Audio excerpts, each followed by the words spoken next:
fifth year of Hijrah.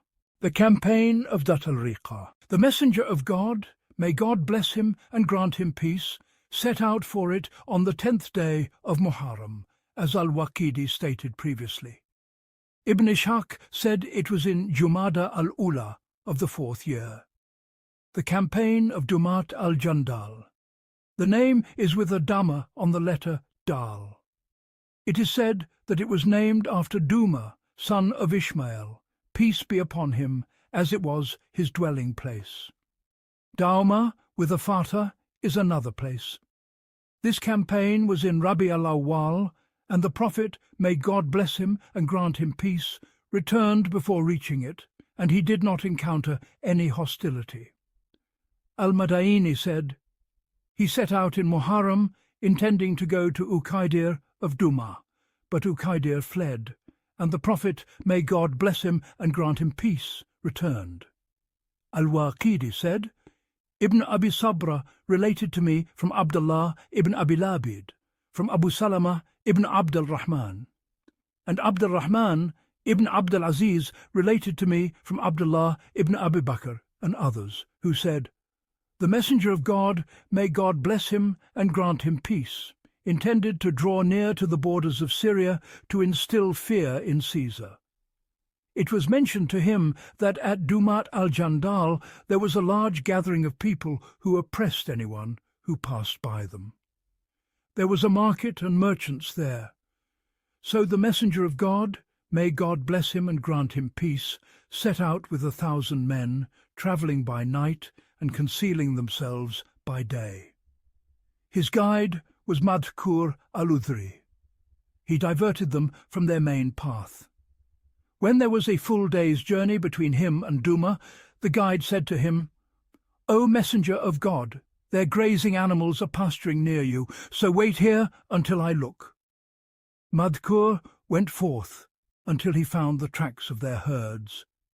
He returned, having identified their locations, and led the Prophet, may God bless him and grant him peace, in a surprise attack upon their livestock and their shepherds. He took what he took, and the news reached Duma, and its people scattered. The Prophet, may God bless him and grant him peace, then returned. It is 16 days' journey from Medina, and between it and Damascus is a 5-night journey for a determined traveller, and between it and Kufa is a 7-night journey. It is a land of date palms, where they cultivate barley and other crops, and they irrigate with camels, and there is a spring of water there. The campaign of Al-Muraisi.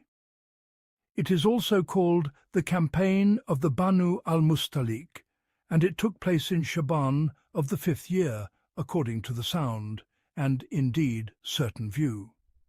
Al-Waqidi said, the Prophet, may God bless him and grant him peace, appointed Zayd ibn Haritha as his deputy over Medina. Shuaib ibn Abbad related to me from Al-Miswar ibn Rifah, who said, the messenger of God, may God bless him and grant him peace, set out with 700 men.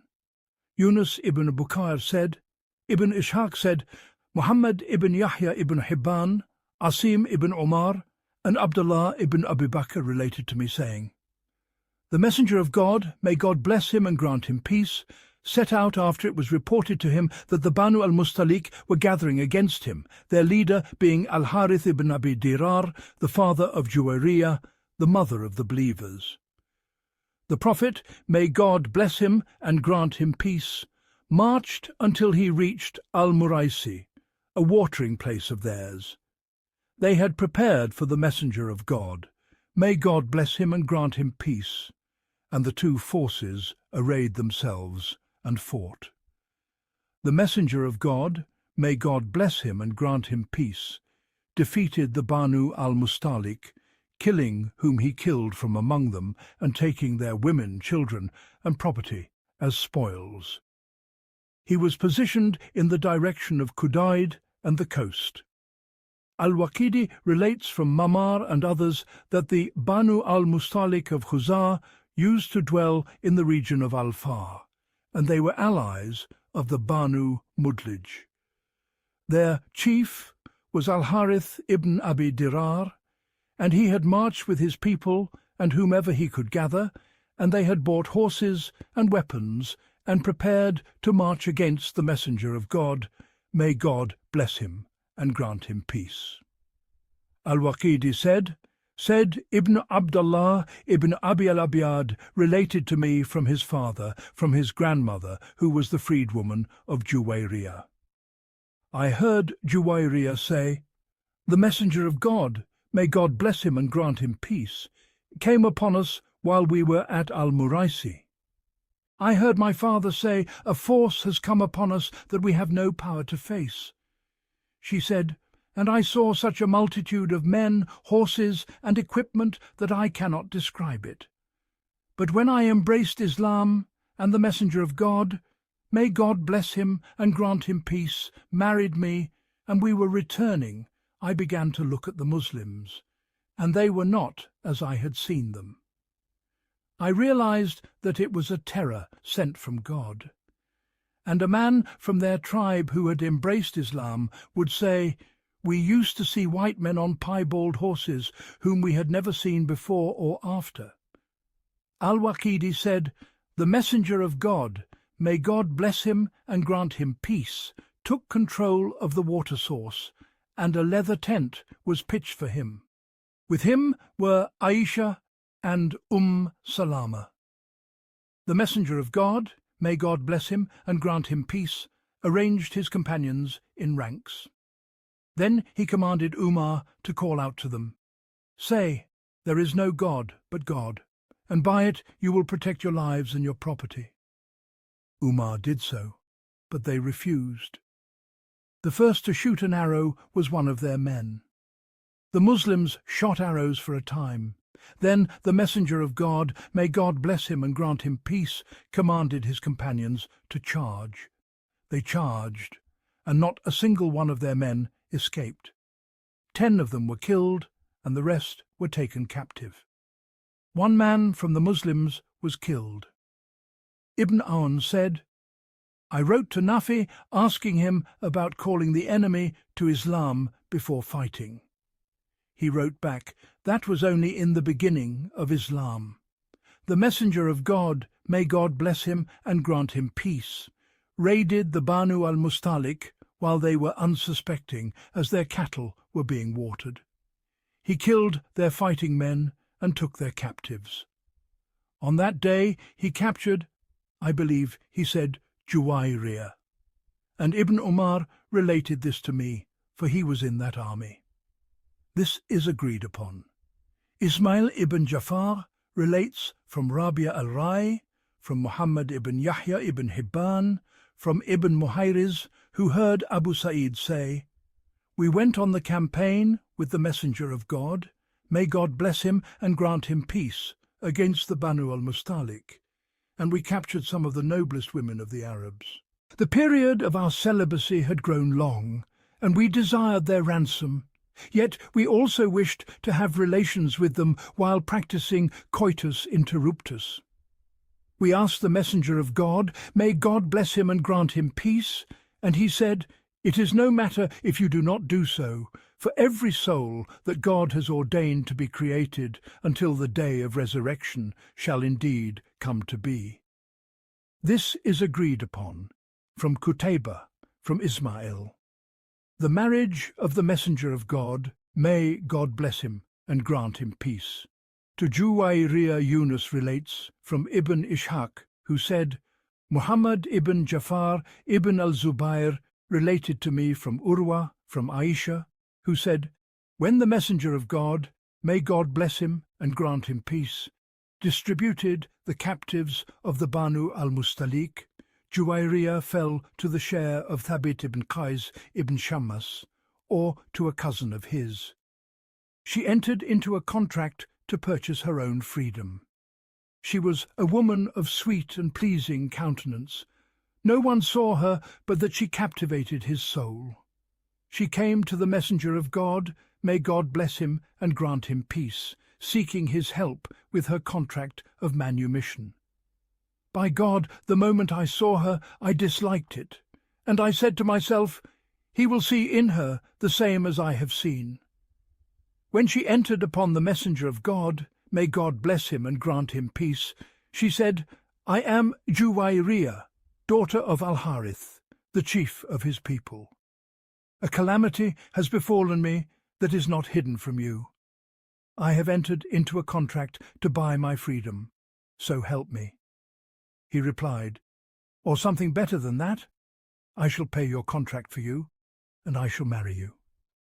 She said, yes. The messenger of God, may God bless him and grant him peace, did so. When the people learned that he had married her, they said, these are now the in-laws of the messenger of God. May God bless him and grant him peace. So they released all the captives of the Banu al-Mustalik that were in their hands. Indeed, 100 households of the Banu al-Mustalik were freed because of her. I do not know of a woman who was a greater blessing to her people than she.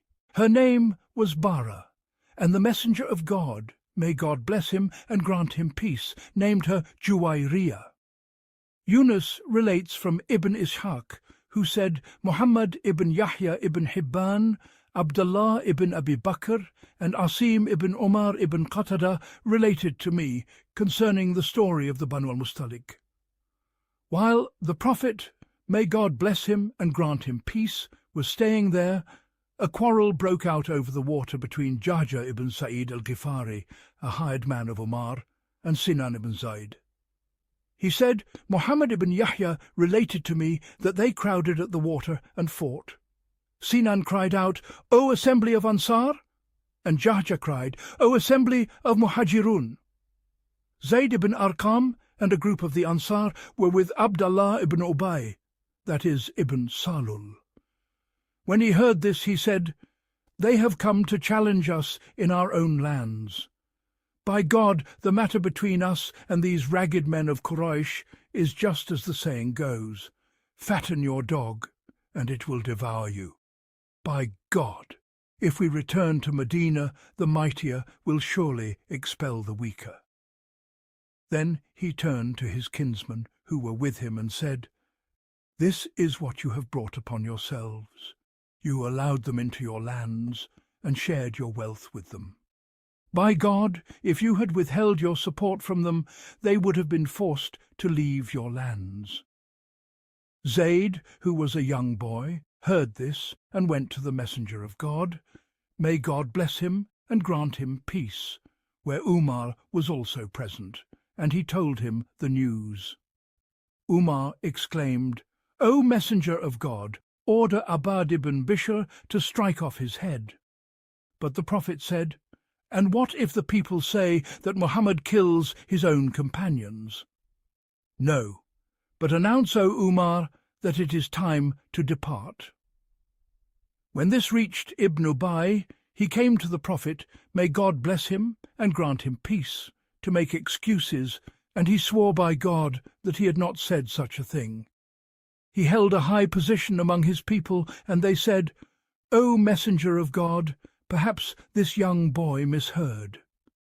The messenger of God, may God bless him and grant him peace, departed at an unusually hot hour, a time in which he did not normally travel. Usaid ibn Hudayr met him and greeted him with the salutation of prophethood, then said, By God, you have set out at an unwelcome hour. The Prophet replied, Have you not heard what your companion Ibn Ubay has said? Usaid replied, O messenger of God, you, by God, are the mighty one, and he is the lowly one. Then he said, O messenger of God, be gentle with him. For by God, God brought you to us, at a time when we were stringing pearls to crown him as our king, and he believes you have usurped a kingdom from him. The messenger of God, may God bless him and grant him peace, marched with the people for the rest of that day and through the night, until morning came and the sun was high. Then he had the people dismount in order to distract them from the recent talk. No sooner did the people touch the ground than they fell asleep, and the surah of the hypocrites was revealed.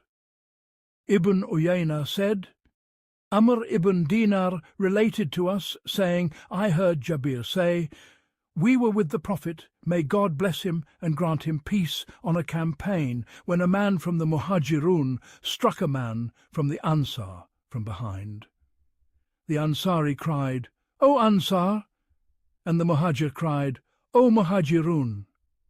The messenger of God, may God bless him and grant him peace, said, What is this call of the days of ignorance? Leave it, for it is foul. Abd Allah ibn Ubay ibn Salul said, Have they really done this? By God, if we return to Medina, the mightier will surely expel the weaker. He said, And the Ansar in Medina were more numerous than the Muhajirun, when the Prophet, may God bless him and grant him peace, arrived, though the Muhajirun became more numerous after that. Umar said, Let me strike off the head of this hypocrite. But the Prophet, may God bless him and grant him peace, said, Leave him, lest the people say that Muḥammad kills his own companions. This is agreed upon.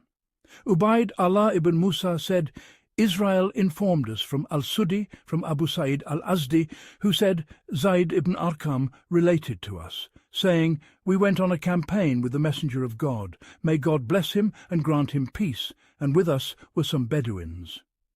We used to rush to the water, and the Bedouins would get there before us.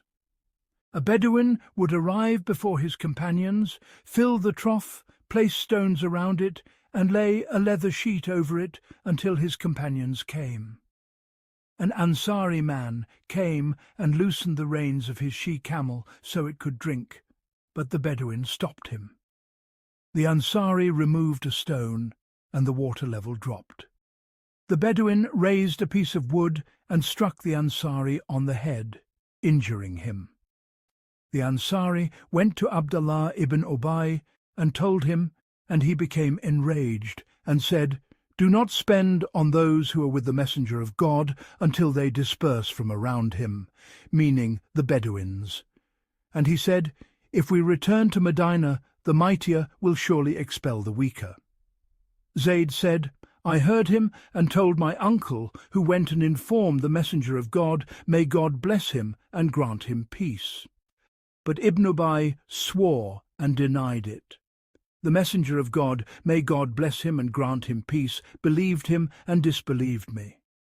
My uncle came to me and said, Why, I did not intend for the messenger of God, may God bless him and grant him peace, to detest you and for the Muslims to call you a liar. Such grief fell upon me as had never fallen upon anyone before. While I was journeying with the messenger of God, may God bless him and grant him peace, my head drooping from sorrow, the messenger of God, may God bless him and grant him peace, came to me, tugged my ear, and smiled in my face. Nothing would have pleased me more than to have eternal life or the entire world in exchange for that moment. Then Abu Bakr caught up with me and asked, What did the messenger of God, may God bless him and grant him peace, say to you? I replied, He said nothing to me. He said, Rejoice. When morning came, the messenger of God, may God bless him and grant him peace, recited the surah of the hypocrites until he reached the words, the weaker. Israel relates from Abu Ishaq, from Zayd ibn Arqam, who said, I heard Abdullah ibn Ubay saying to his companions, Do not spend on those who are with the messenger of God until they disperse from around him. And he said, If we return to Medina, the mightier will surely expel the weaker. I mentioned this to my uncle, and he mentioned it to the messenger of God. May God bless him and grant him peace. They swore that they had not said it, so he believed them and disbelieved me. I was overcome with sorrow. Then God the Exalted revealed, When the hypocrites come to you, 63, 1. The messenger of God, may God bless him and grant him peace, sent for me and recited it to me, saying, Indeed, God has confirmed your truthfulness, O Zayd. Narrated by Al-Bukhari. Anas ibn Malik said, Zayd ibn Arqam is the one to whom the Messenger of God, may God bless him and grant him peace, would say, This is the one for whose ear God has borne witness to his truth. Narrated by Al-Bukhari from the tradition of Abdullah ibn al-Fadl from Anas. Al-Amash relates from Abu Sufyan from Jabir that the Prophet, may God bless him and grant him peace, was returning from a journey. When he was near Medina, a wind arose so strong that it almost buried a rider. He claimed that the Messenger of God, may God bless him and grant him peace, said, This wind has been sent for the death of a hypocrite. He said he arrived in Medina and found that a great hypocrite had died. Narrated by Muslim. Ibn Lahiyah relates from Abu al-Aswad, from Urwa, who said, When the Messenger of God, may God bless him and grant him peace, was returning from the path of Aman, they let their pack animals graze. A fierce wind overtook them, so much so that the people became fearful of it. It was said, O Messenger of God, what is the meaning of this wind? He replied, A hypocrite of great hypocrisy has died today, and for that reason the wind has stormed. But no harm will come to you from it, if God wills. And this was in the context of the story of the Banu al-Mustalik.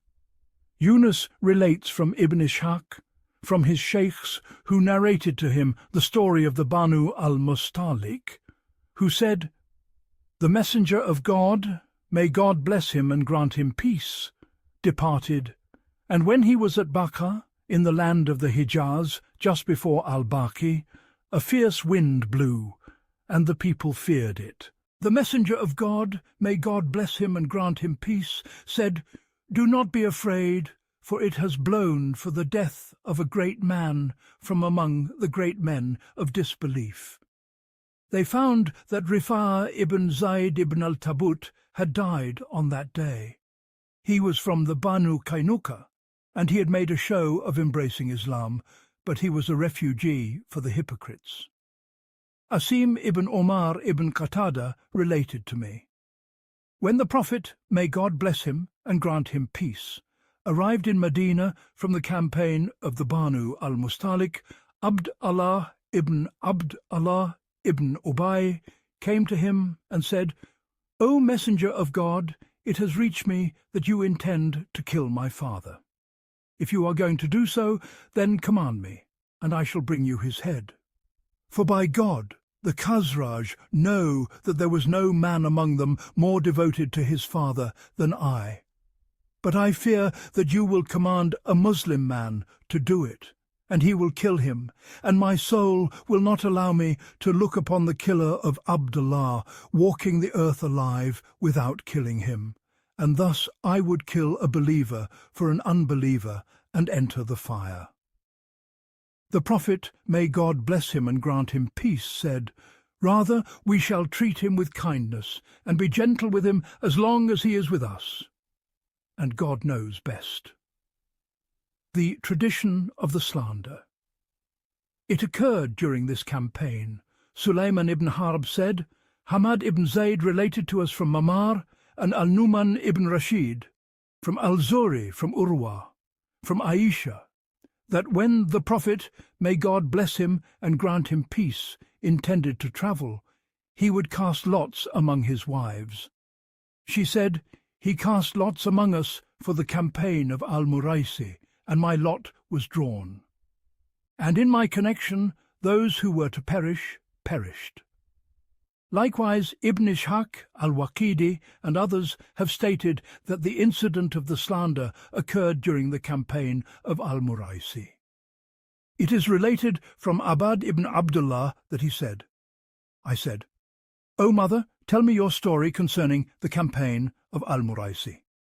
I read before Abu Muḥammad Abdul Khalik ibn Abd Salam in Balabak, who said, Abdul Rahman ibn Ibrahim informed us, saying, Abu al-Hussein, Abdul Haq, Al-Yusufi informed us, saying, Abu Sad ibn Khushaysh informed us, saying, Abu Ali al-Hassan ibn Aḥmad informed us, saying, Maymun ibn Ishaq informed us, saying, Aḥmad ibn Abdul Jabbar related to us, saying, Yunus ibn Bukayr related to us, from Hisham ibn Urwa, from his father, from Aisha, who said, The matter of the slander was spoken of concerning me and spread widely, and I was not aware of it.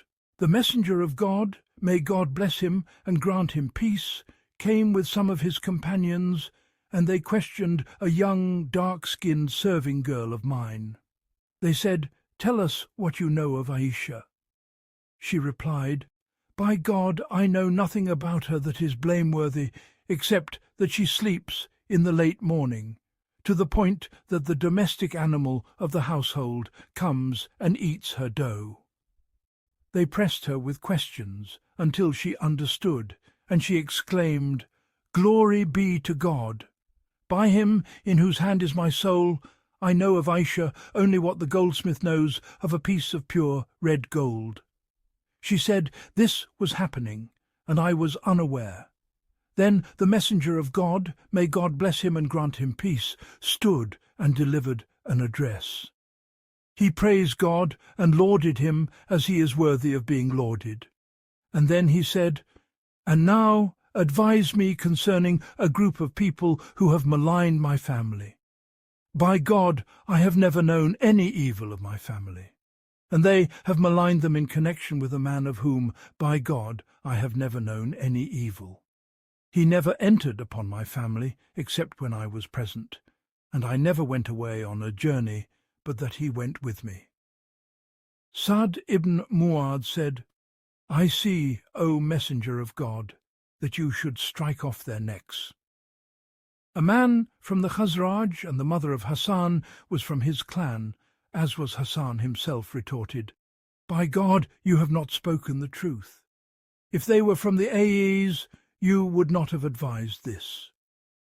And there was nearly trouble between the Ayes and the Khazraj in the mosque, and I knew nothing of it, nor did anyone mention it to me. Until that evening, when I went out with some women for our needs, and Mistar, the daughter of Abu Bakr's maternal aunt, went out with us. As we were walking, heading for our destination, Mistar stumbled and exclaimed, May Mr. perish! I said, O mother, do you curse your own son? She did not reply. She went on and stumbled again and said, May Mr. perish! I said, O mother, do you curse your son, a companion of the messenger of God, may God bless him and grant him peace? She did not reply. Then she stumbled a third time and said, May Mr. perish! I said, O mother, do you curse your son, a companion of the messenger of God, may God bless him and grant him peace? She replied, By God, I do not curse him except for your sake, and because of what concerns you. I asked, And in what affair of mine? She said, Do you not know what has happened? I said, No, what has happened? She said, I bear witness that you are innocent of what has been said about you. Then she revealed the matter to me. I returned to the house, feeling no desire for what I had gone out for, neither a little nor a lot. A fever seized me, and I became feverish. The messenger of God, may God bless him and grant him peace, entered upon me and asked about my condition. I said, I find myself afflicted with fever. Grant me leave to go to my parents. He gave me leave and sent the young servant with me, saying, Walk with her. I came and found my mother in the lower part of the house, and I found my father praying in the upper story. I said to her, O my mother, what have I heard? And I found that she was not as afflicted by it as I was. She said, O my dear daughter, take it lightly, for there is hardly ever a beautiful woman who is loved by her husband and has co-wives, but that something of this sort is said about her. I asked, Has my father heard it? She said, "Yes." I asked, "And has the messenger of God, may God bless him and grant him peace, heard it?" She said, "And the messenger of God, may God bless him and grant him peace." I wept, and my father heard the weeping. He asked, "What is the matter with her?" She said, "She has heard what is being said." His eyes filled with tears, and he wept. He said, "Oh, my dear daughter, return to your house." I returned, and my parents came to me in the morning. When I had prayed the afternoon prayer, the messenger of God, may God bless him and grant him peace, entered while I was between my parents, one on my right and the other on my left. He praised God and lauded him as he is worthy, then said, "And now, O Aisha, if you have done wrong or erred or committed a misdeed, then repent and return to the command of God and seek forgiveness." He admonished me, and at the door was a woman from the Ansar who had greeted us and was sitting at the door of the chamber. I was thinking, does he not feel shame to mention this while the woman is listening? When he had finished speaking, I said to my father, nudging him, "Will you not speak to him?" He said, "And what shall I say to him?" I turned to my mother and said, "Will you not speak to him?" She said, "And what shall I say to him?" Then I praised God and lauded him as he is worthy. And then I said, "And now, by God, if I were to say to you that I have done it, and God bears witness that I am innocent and have not done it, you would surely say that I have admitted it and confessed to it. And if I were to say I have not done it, and God knows that I am truthful, you would not believe me. This matter has entered your souls and spread among you, and I find no parallel for my situation and yours, except the words of the father of Joseph, the righteous servant. And on that day I did not know his name. So patience in adversity is most fitting. And it is to God that I must turn for solace against all that you are asserting. And revelation descended the moment I finished speaking. By God, I recognized the joy in the face of the messenger of God. May God bless him and grant him peace before he even spoke. He wiped his forehead and said, "Rejoice, O Aisha, for God has sent down your exoneration." And he recited the Qur'an. I was at the height of my anger, and my parents said to me, "Go to the messenger of God, may God bless him and grant him peace." I said, "By God, I will not go to him, nor will I praise him, nor will I praise either of you. But I will praise God, who has declared my innocence. You heard the slander, yet you neither condemned it, nor argued against it, nor defended me."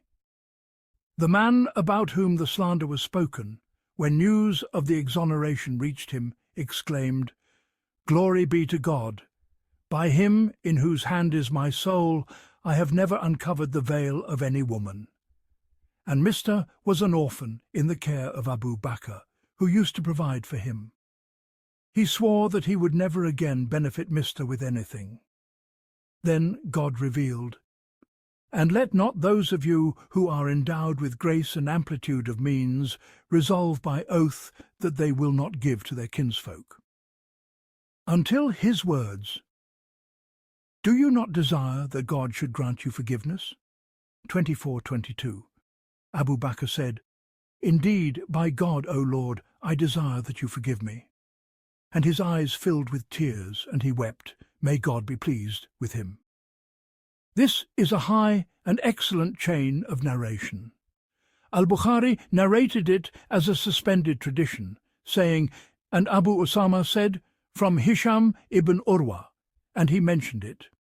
Al-Layth, and the wording is his, and Ibn al-Mubarak said, from Yunus ibn Yazid, from Ibn Shihab, Urwa ibn al-Musayyib, Al-Qamah ibn Waqqas, and Ubayd. Allah ibn Abdullah informed me concerning the tradition of Aisha, when the people of the slander said what they said, and God declared her innocent. Each one of them related to me a portion of the tradition, and the accounts of some of them confirm the accounts of others, though some were more retentive of it than others.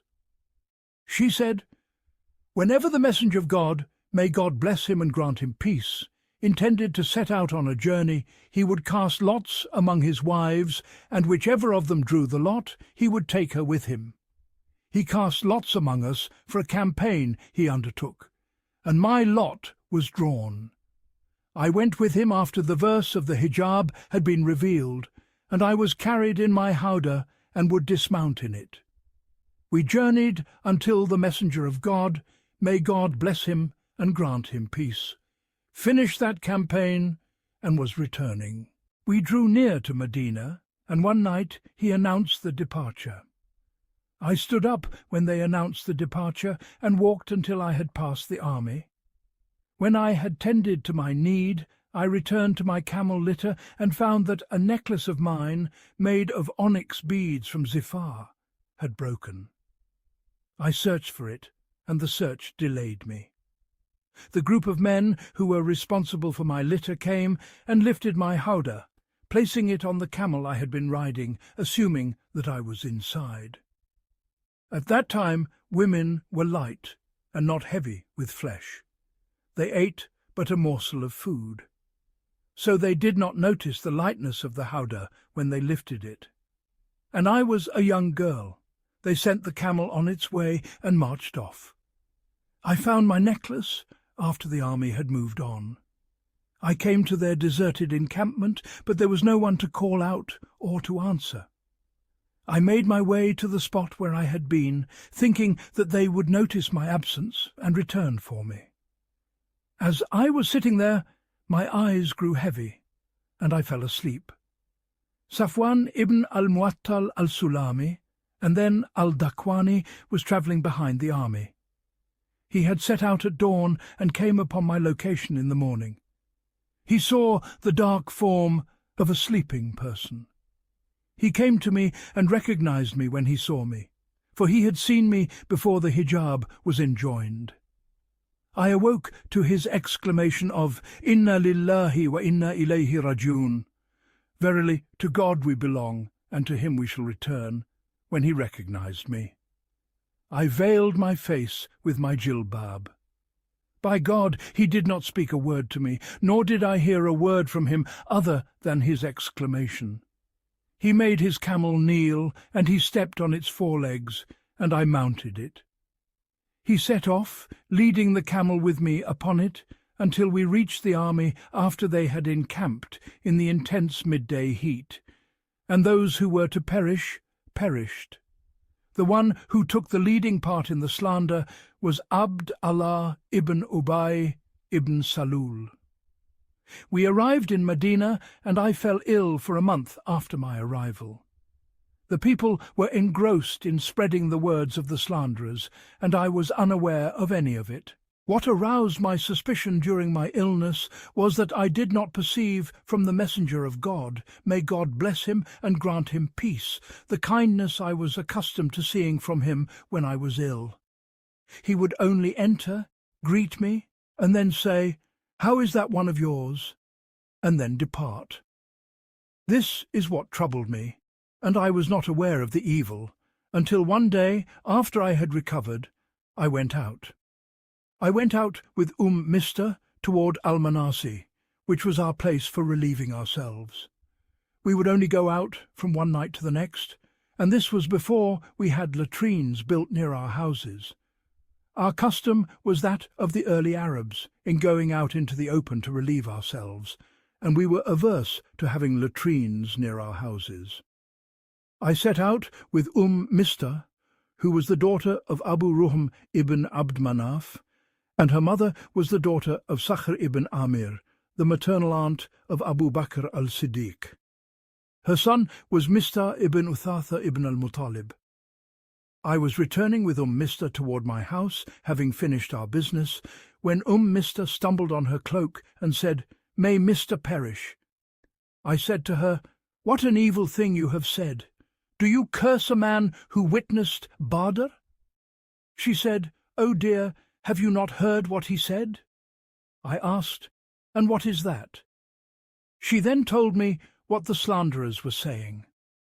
My illness grew worse upon my illness. When I returned to my house, and the messenger of God, may God bless him and grant him peace, entered upon me, he greeted me and then said, "How is that one of yours?" I said, "Do you permit me to go to my parents?" I wanted to ascertain the truth of the news from them. He gave me permission. I came to my parents and said to my mother, "Oh, my mother, what are the people talking about?" She said, "Oh, my dear daughter, take it lightly. By God, it is seldom that there is a beautiful woman with a husband who loves her, and she has co-wives, but that they say much against her." I said, "Glory be to God. Have the people really been talking about this?" I wept that night until my tears would not cease, and I could not find sleep. In the morning I was still weeping.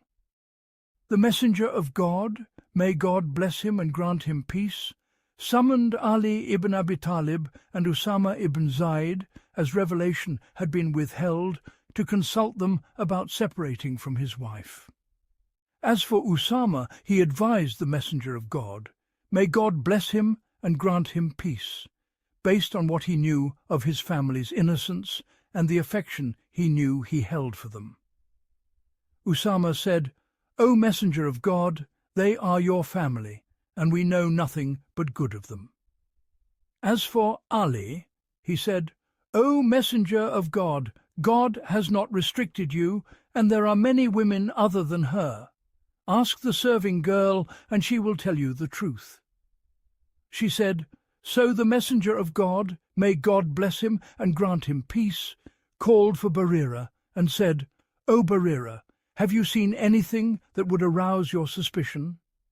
She replied, 'No, by him who sent you with the truth. I have never seen anything in her to find fault with, other than that she is a young girl who sleeps while her family's dough is rising, and the domestic animal comes and eats it.' The messenger of God, may God bless him and grant him peace, then stood and sought to be excused concerning Abdullah ibn Ubay ibn Salul. He said, while on the pulpit, "O assembly of Muslims, who will relieve me of a man whose harm has reached my own household? By God, I know nothing but good of my family, and they have mentioned a man of whom I know nothing but good, and who never entered upon my family except with me."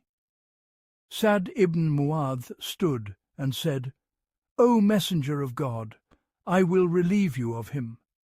If he is from the Awas, I will strike off his neck, and if he is from our brothers, the Khazraj, command us, and we will carry out your command." Sa'd ibn Ubadah, who was the chief of the Khazraj, stood up. Before this he had been a righteous man, but tribal zeal overcame him. He said, "You have lied by the life of God. You will not kill him, nor do you have the power to kill him." Usayd ibn Hudayr, who was the cousin of Sa'd ibn Mu'adh, stood up and said, "You have lied by the life of God. We will surely kill him, for you are a hypocrite, arguing on behalf of hypocrites."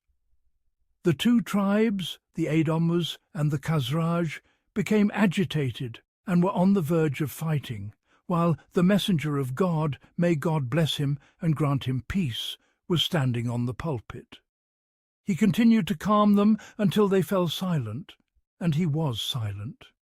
She said, "I wept that day and that night, my tears not ceasing, and I could not find sleep. My parents came to me in the morning, and I had wept for 2 nights and a day, without sleep and with unceasing tears, until they thought that my weeping would split my liver. While they were sitting with me and I was weeping, a woman from the Ansar asked for permission to enter and sat down, weeping with me. While we were in this state, the messenger of God, may God bless him and grant him peace, entered, greeted us, and then sat down. He had not sat with me since the slander had been spoken, and a month had passed without any revelation coming to him concerning my affair. She said he bore witness to the truth when he sat down, and then said, "And now, O Aisha, it has reached me concerning you such and such. If you are innocent, then God will soon declare your innocence. And if you have committed a sin, then seek God's forgiveness and repent to him. For when a servant confesses his sin and then repents, God accepts his repentance."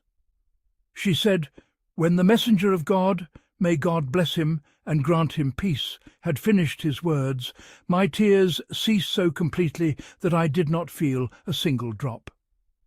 I said to my father, "Answer the messenger of God concerning what he has said." He replied, "By God, I do not know what to say to the messenger of God. May God bless him and grant him peace." I said to my mother, "Answer the messenger of God." She said, "I do not know what to say to him." I then said, and I was a young girl at that time, and did not recite much of the Qur'an, "Verily, by God, I know that you have heard this talk, until it has settled in your souls, and you have believed it. So, if I were to say to you that I am innocent, and God knows that I am innocent, you would not believe me. And if I were to confess to you an affair, and God knows that I am innocent, you would surely believe me. By God, I find no parallel for my situation and yours except the words of the father of Joseph. So patience in adversity is most fitting, and it is to God that I must turn for solace against all that you are asserting. 12:18. Then I turned over and lay down on my bed, knowing that I was innocent, and that God would declare my innocence. But by God, I never thought that God would send down revelation to be recited concerning my affair, for my own affair was, in my own eyes, too insignificant for God to speak of in a matter that would be recited. But I was hoping that the messenger of God, may God bless him and grant him peace, would see a dream in his sleep through which God would declare my innocence. She said, "By God, the messenger of God, may God bless him and grant him peace, did not rise, nor did anyone from the household leave until revelation was sent down upon him. He was overcome by the state that used to overcome him, so much so that beads of sweat, like pearls, would pour from him, even on a winter's day, from the weight of the word that was descending upon him. When this state was lifted from him, he was smiling, and the first words he spoke were, 'O Aisha, as for God, by God, he has indeed declared your innocence.' My mother said, 'Go to him.' I replied, 'By God, I will not go to him, and I will praise none but God.' And God, the Exalted, revealed, 'Verily, they who brought forth the slander are a band among you.' 24:11. The 10 verses in their entirety. When God revealed this in declaration of my innocence, Abu Bakr, who used to provide for Mistah due to his kinship and poverty, said, 'By God, I will never spend anything on Mistah again after what he said about Aisha.'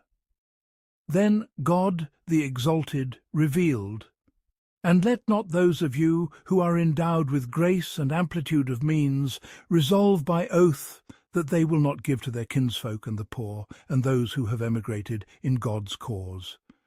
And let them pardon and let them forgive. Do you not desire that God should grant you forgiveness?' 24:22. Abu Bakr said, 'Indeed, by God, I do desire that God should forgive me.'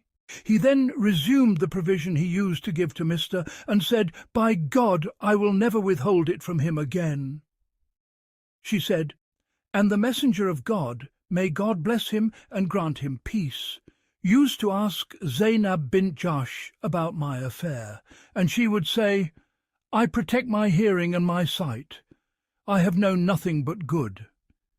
She was the one who vied with me among the wives of the Prophet. May God bless him and grant him peace. God protected her through her piety.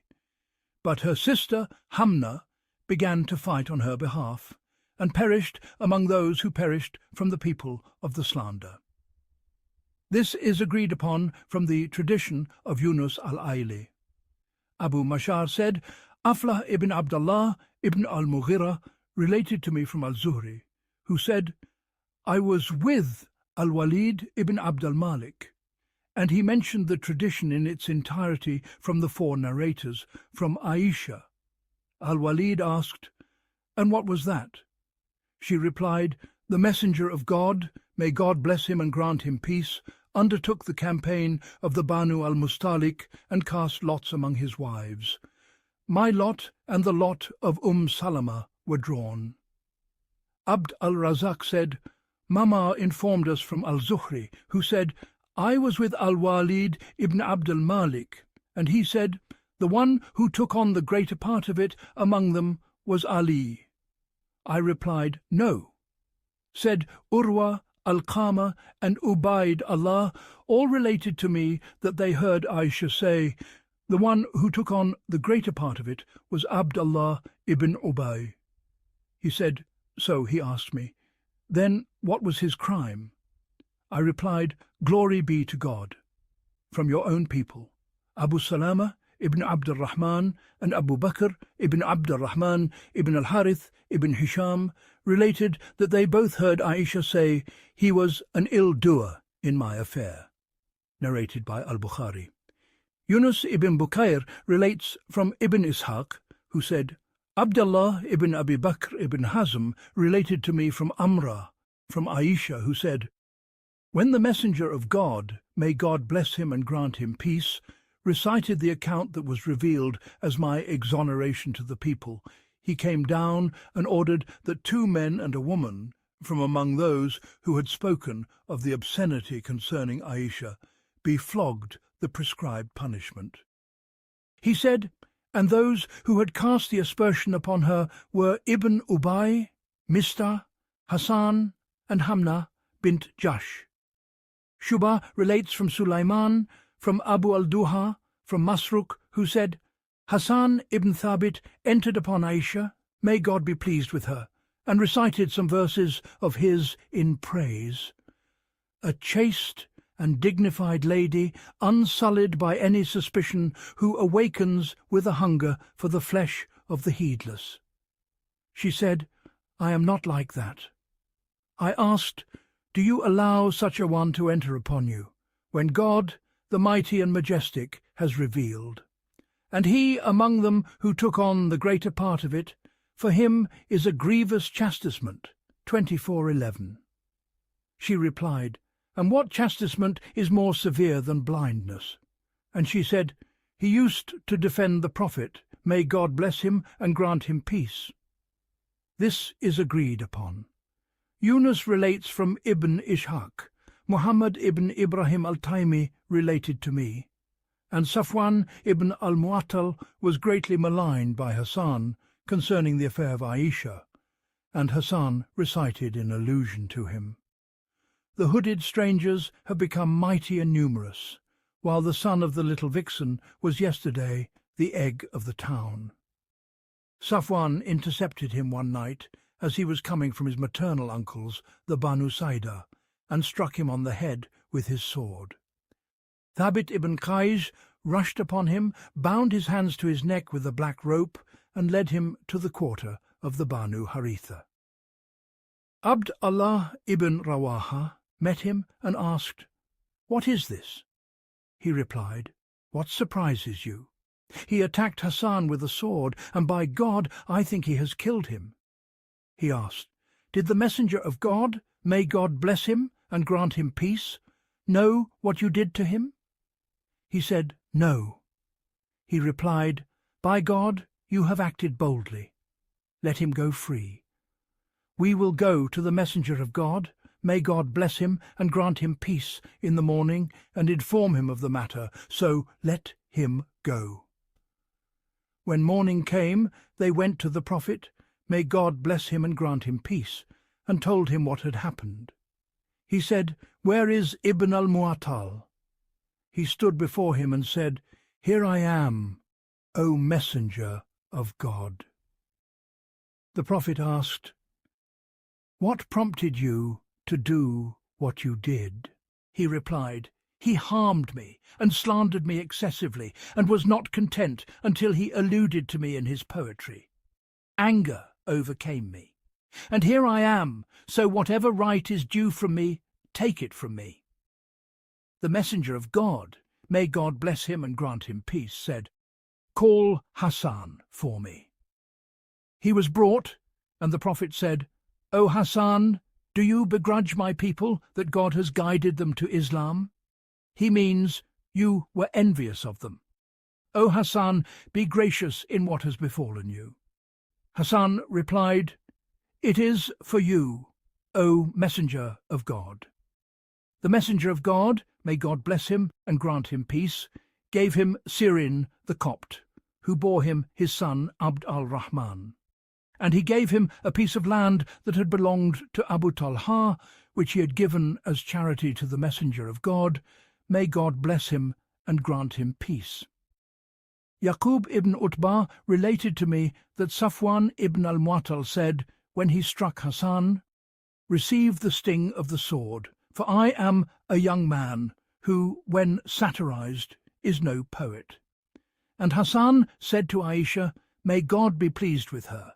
I saw you, and may God forgive you as a noble lady, from among the chaste, devoid of all guile."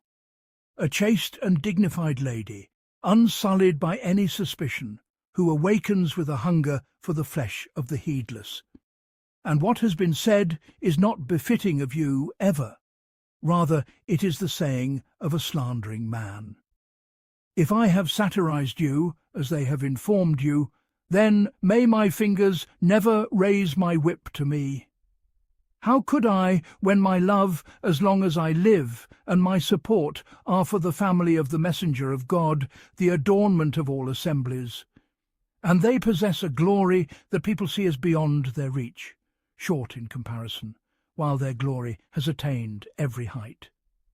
From it, a noble lady from a clan of Luay ibn Ghalib, of noble endeavours, their glory unfading. Refined, God has purified her character, and cleansed her from every evil and falsehood. Safwan was martyred in the Battle of Armenia in the year 19. This was stated by Ibn Ishaq, and from Aisha it is related that she said, "They inquired about Ibn al-Mu'attal, and found him to be a man of restraint who did not approach women." He was later killed as a martyr. The campaign of the trench al-Waqidi said, "It is the campaign of the Confederates, and it was in Du al-Qida." They said, when the Messenger of God, may God bless him and grant him peace, exiled the Banu al-Nadir, they went to Khaybar.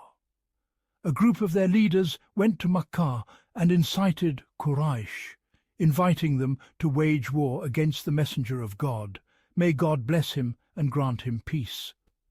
They made a pact with them to fight him and set an appointed time for it.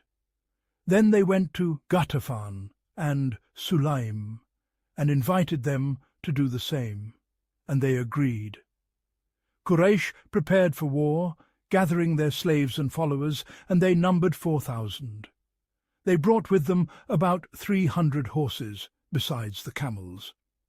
They set out with Abu Sufyan ibn Harb as their leader. The Banu Sulaim met them at Mar al-Zahran, numbering 700. The Banu Asad met them, led by Tulayha ibn Khuwaylid al-Asadi. The Fizara tribe came forth, numbering 1,000 men on camels, led by Uyayna ibn Hisn. The Ashja tribe came forth, numbering 400, led by Masud ibn Zuhayla. And the Banu Murrah came forth, numbering 400, led by Al-Harith ibn Auf. It is said that he turned back with the Banu Murrah, but the first account is more established. The total of all the Confederates was 10,000, and the command of all was with Abu Sufyan. The Muslims numbered 3,000. This is the account of al-Waqidi. As for Ibn Ishaq, he said, the campaign of the trench was in Shawwal. He said the story of it was that Salam ibn Abi al-Huqayq, Huyay ibn Akhtab, Kinana ibn al-Rabi, and Hawdha, in a group of the Banu al-Nadir, and a group of the Banu Wa'il, and they are the ones who formed the confederacy against the messenger of God. May God bless him and grant him peace, came to Makkah and called Quraysh to battle, saying, "We will be with you until we uproot Muhammad." Quraysh said, "O community of Jews, you are people of a book, and knowledgeable of the matter in which we and Muhammad now differ. Is our religion better, or his religion?" They replied, "Rather, your religion is better than his religion, and you are more entitled to the truth." And it was concerning them that the verse was revealed. Have you not seen those who were given a portion of the scripture? They believe in idols and false deities, and say to those who have disbelieved, "These are better guided than those who have believed." 451 and the following verses. When they said this to Quraysh, it pleased them, and they became eager for war and made a pact for it. Then that group of Jews went out until they came to Ghatafan, and they called them to join, and they agreed. So Quraysh marched out, and Ghatafan marched out, their leader being Uyayna of the Banu Fizara, and Al-Harith ibn Auf al-Murri with his people, and Masud ibn Zuhayla with those of his people from Ashja who followed him. When the Prophet, may God bless him and grant him peace, heard of them, he had the trench dug around Medina and worked on it with his own hands. Some hypocritical men were slow to join the Muslims in their work, but the Muslims worked on it until they had fortified it. During its digging, there were accounts that have reached me among them. It has reached me that Jabir used to relate that they encountered a hard rock that was difficult for them, and they complained of it to the messenger of God, may God bless him and grant him peace. He called for a vessel of water and spat into it. Then he prayed as God willed. Then he sprinkled the water on the rock until it became like a soft mound of sand.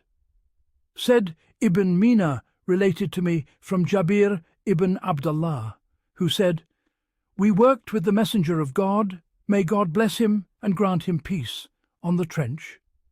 I had a small sheep, and I said to myself, by God, if only we were to prepare it for the messenger of God, may God bless him and grant him peace.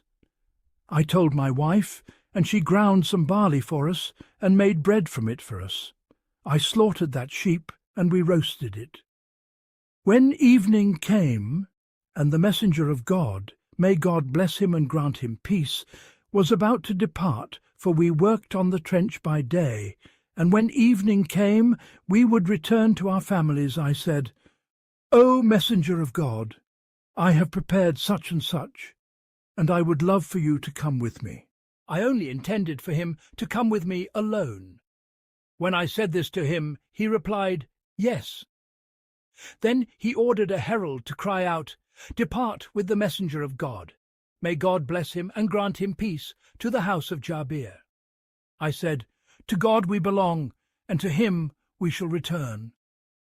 He came, and the people came with him. He sat down, and we brought out the food to him. He blessed it and mentioned God's name, then he ate. The people came in waves. Whenever a group finished, they would rise, and another group would come, until all the people of the trench had eaten their fill from it. Said Ibn Mina related to me that he was told that the daughter of Bishr ibn Sa'd said, My mother, Amra bint Rawaha, called me and gave me a handful of dates in my garment, then said, O my dear daughter, go to your father and your maternal uncle, Abd Allah, with their meal. I set off with it and passed by the messenger of God. May God bless him and grant him peace, as I was looking for my father and uncle. He asked, What is this with you? I replied, Dates that my mother has sent to my father and my uncle. He said, Bring it here. I poured it into the hands of the messenger of God. May God bless him and grant him peace, and it filled them. Then he ordered a cloth to be spread out, and he scattered the dates upon it, and they spread over the cloth. Then he said to a man with him, "Cry out to the people of the trench, come to the meal." They gathered and began to eat from it, and it kept increasing, until the people of the trench had eaten their fill, and it was still falling from the edges of the cloth. A trustworthy source related to me from Abu Huraira, may God be pleased with him, that he used to say, when these cities were conquered in the time of Umar and Uthman, and thereafter, conquer whatever you wish, for by him in whose hand is my soul, or the soul of Abu Huraira, you have not conquered any city, nor will you conquer any until the day of resurrection, but that God had given Muhammad, may God bless him and grant him peace, its keys before that. He said, and I was told by Salman al-Farisi, who said, I was striking in a section of the trench, and a rock proved too hard for me. The messenger of God, may God bless him and grant him peace, was near me. When he saw me striking, he came down, took the pickaxe, and struck it a blow. A flash of light gleamed from under the pickaxe. Then he struck a second time, and another flash gleamed beneath it. Then he struck a third time, and another flash gleamed. I said, May my father and my mother be your ransom, O messenger of God. What is this? He asked, Did you see it? I said, Yes. He said, As for the first, by it God has opened for me Yemen. As for the second, by it God has opened for me Syria and the West. And as for the third, by it God has opened for me the East. Ibn Ishaq said, When the Prophet, may God bless him and grant him peace, had finished the trench, Quraysh advanced until they encamped at the confluence of the streams of Duma between Al-Jurf and Zagaba, with 10,000 of their Abyssinian mercenaries and those who followed them from the Banu Kinana and the people of Tihama. And Ghatafan encamped with those who followed them from the people of Najd at the tail of Tamur, next to Uhud.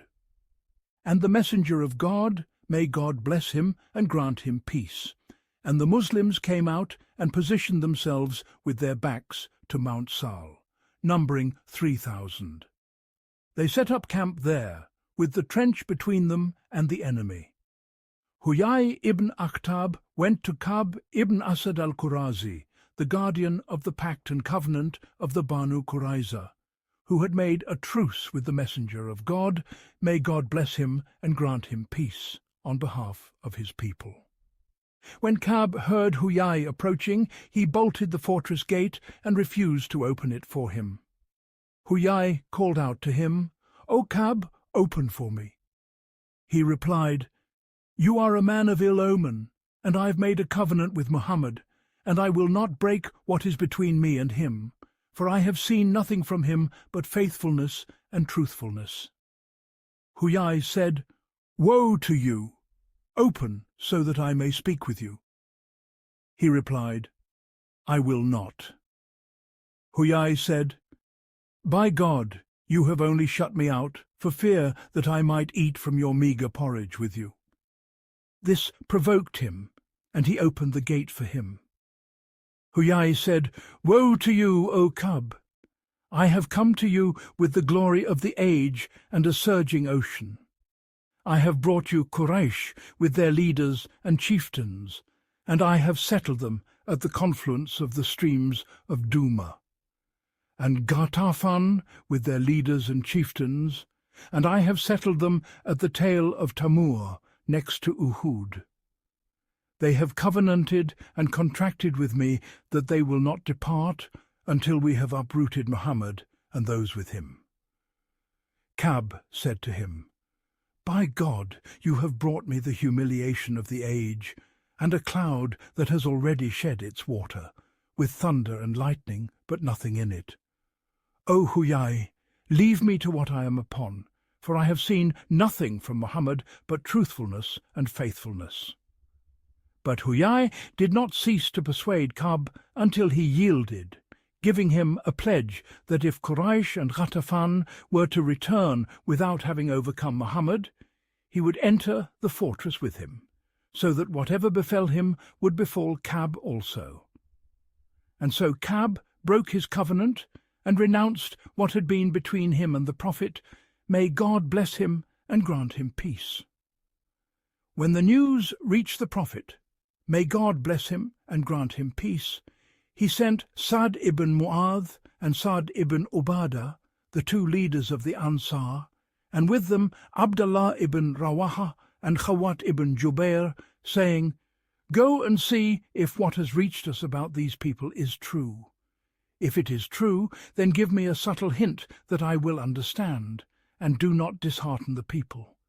But if they are abiding by the pact between us, then proclaim it openly to the people." They went out until they came to them and found them in a viler state than what they had been told. Sa'd ibn Mu'adh, who had a sharp temper, exchanged insults with them. Ibn Ubadah said to him, "Leave off insulting them, for the matter between us and them is greater than mere insults." Then they returned to the Prophet, may God bless him and grant him peace, greeted him and said, "Adal and Al-Kara," meaning a treachery like the treachery of Adal and Al-Kara against the companions of Al-Raji, Khubayb, and his companions. The messenger of God, may God bless him and grant him peace, exclaimed, "God is most great. Rejoice, O assembly of Muslims." And at that the fear became immense. God the Exalted said, "When they came upon you from above you and from below you, and when the eyes swerved and the hearts reached the throats, and you began to entertain vain thoughts about God. There the believers were tried and shaken with a mighty shaking." 33:10, Surah 11, and the following verses. The hypocrites began to speak, until Mu'atib ibn Qushayr, one of the Banu Amr ibn Auf, said, "Muḥammad used to promise us that we would eat the treasures of Khusro and Caesar, and today one of us cannot even feel safe to go and relieve himself." The messenger of God, may God bless him and grant him peace, and the idolaters remained in their positions for 20 and some nights. There was no fighting between them except for the shooting of arrows and the siege. Then the Prophet, may God bless him and grant him peace, sent for Uyayna ibn Hisn and Al-Harith ibn Auf, and offered them a third of the fruit harvest of Medina on the condition that they would withdraw with their men. A peace treaty was being negotiated between him and them, and they had even written the document, but the witnessing and finalization of the treaty had not yet occurred. It was merely a process of negotiation. When the messenger of God, may God bless him and grant him peace, was about to do this, he sent for the two Sads and consulted them. They said, "O messenger of God, is this something you desire, that we should do it, or something that God has commanded you, which we must obey, or is it something you are doing for our sake?" He replied, "Rather, it is something I am doing for your sake.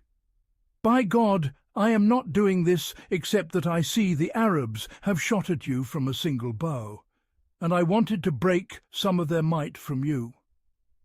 Sa'd ibn Mu'adh said, "O messenger of God, we and these people were upon polytheism, and they would not dare to hope to eat a single date from us except as a guest or by purchase. Now that God has honored us with Islam and strengthened us through you, should we give them our wealth? We have no need of this. By God, we will give them nothing but the sword until God judges between us and them." The Prophet said, "Then you and that course are one." Sa'd took the document and erased it, then said, "Let them strive against us." The messenger of God, may God bless him and grant him peace, and the confederates remained in their positions. There was no fighting between them except for some horsemen from Quraysh, among them Amr ibn Abd Wud, Ikrimah ibn Abi Jahl, Hubayrah ibn Abi Wahb, and Dirar ibn al-Khattab. They armed themselves for battle and then went out on their horses.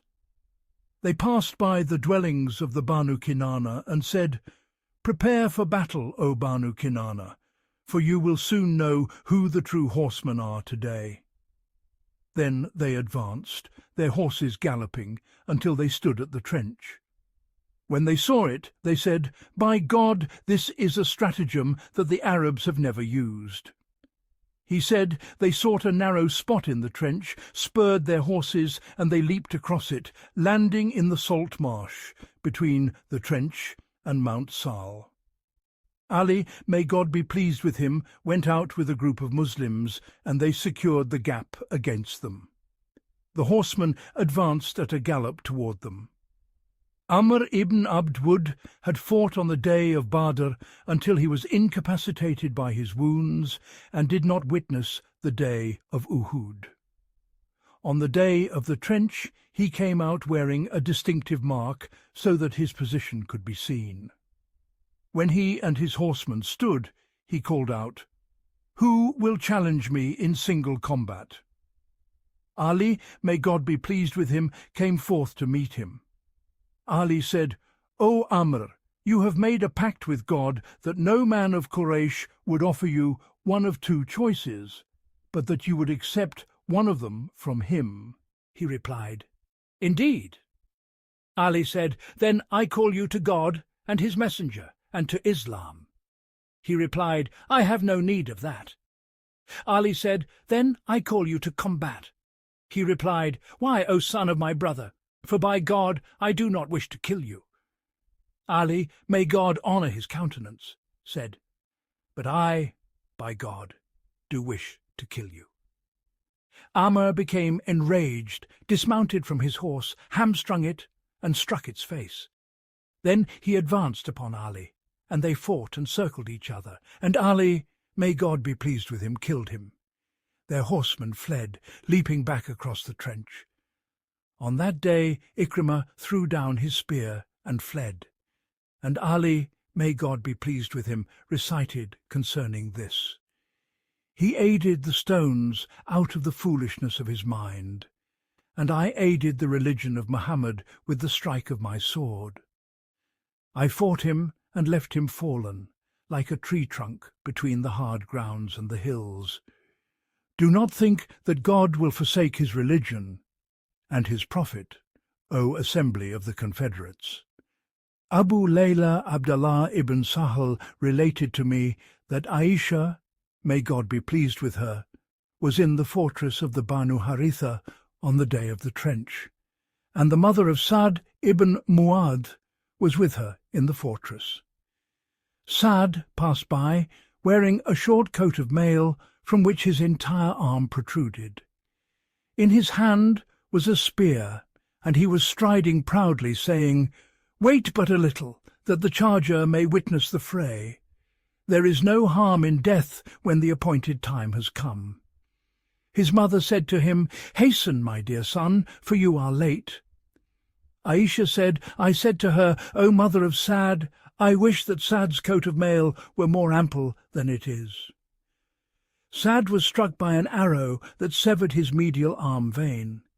He was shot by Ibn al-Arika, who, after shooting him, said, "Take this from me, and I am Ibn al-Arika." Sa'd replied, "May God scorch your face in the fire.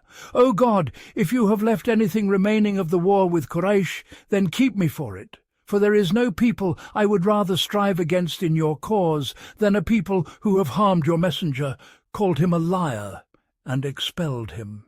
O God, if you have put an end to the war between them and us, then grant me martyrdom, but do not let me die until my eyes are gladdened by the fate of the Banu Qurayza."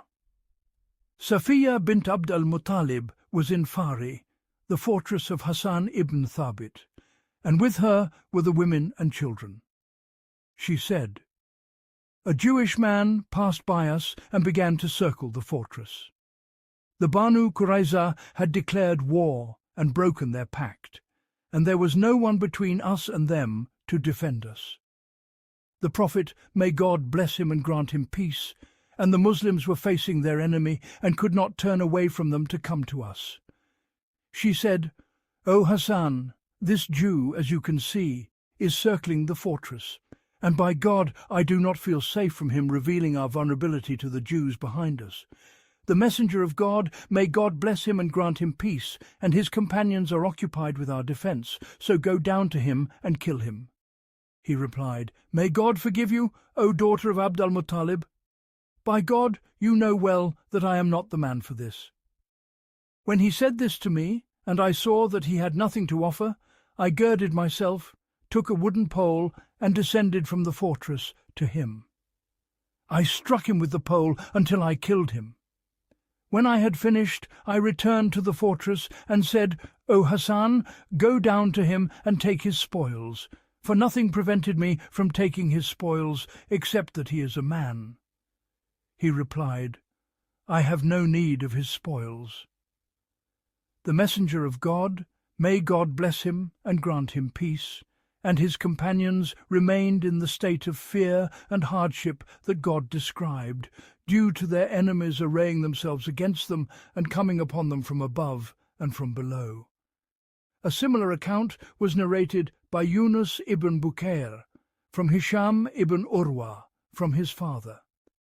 Then Nuaym ibn Masud al-Ghatafani came to the messenger of God and embraced Islam. He said, "My people do not know of my Islam, so command me as you wish, O messenger of God." The Prophet said, "You are but one man among us, so sow discord among our enemies as much as you can, for war is deception." He went to the Qurayza, for he had been their companion in the days of ignorance, and said to them, "You know my affection for you." They said, "You have spoken the truth." He said, "Quraysh and Ghatafan are not like you. This is your land, and in it are your wealth, your children, and your women. You cannot move from it to another. Quraysh and Ghatafan have come to fight Muḥammad and his companions, and you have supported them against him. But their lands, wealth, and women are elsewhere, so they are not like you. If they see an opportunity, they will seize it. If it is otherwise, they will return to their lands and leave you to face the man alone in your land, and you have no power against him if he is left alone with you. So do not fight with the people until you take from them hostages from their nobles, who will be in your hands as a guarantee that they will fight Muḥammad with you until you have decisively engaged him." They said, "You have advised us well."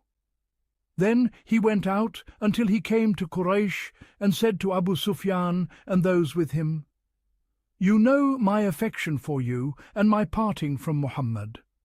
A matter has come to my knowledge, and I feel it is my duty to convey it to you as sincere advice, so keep it secret for me."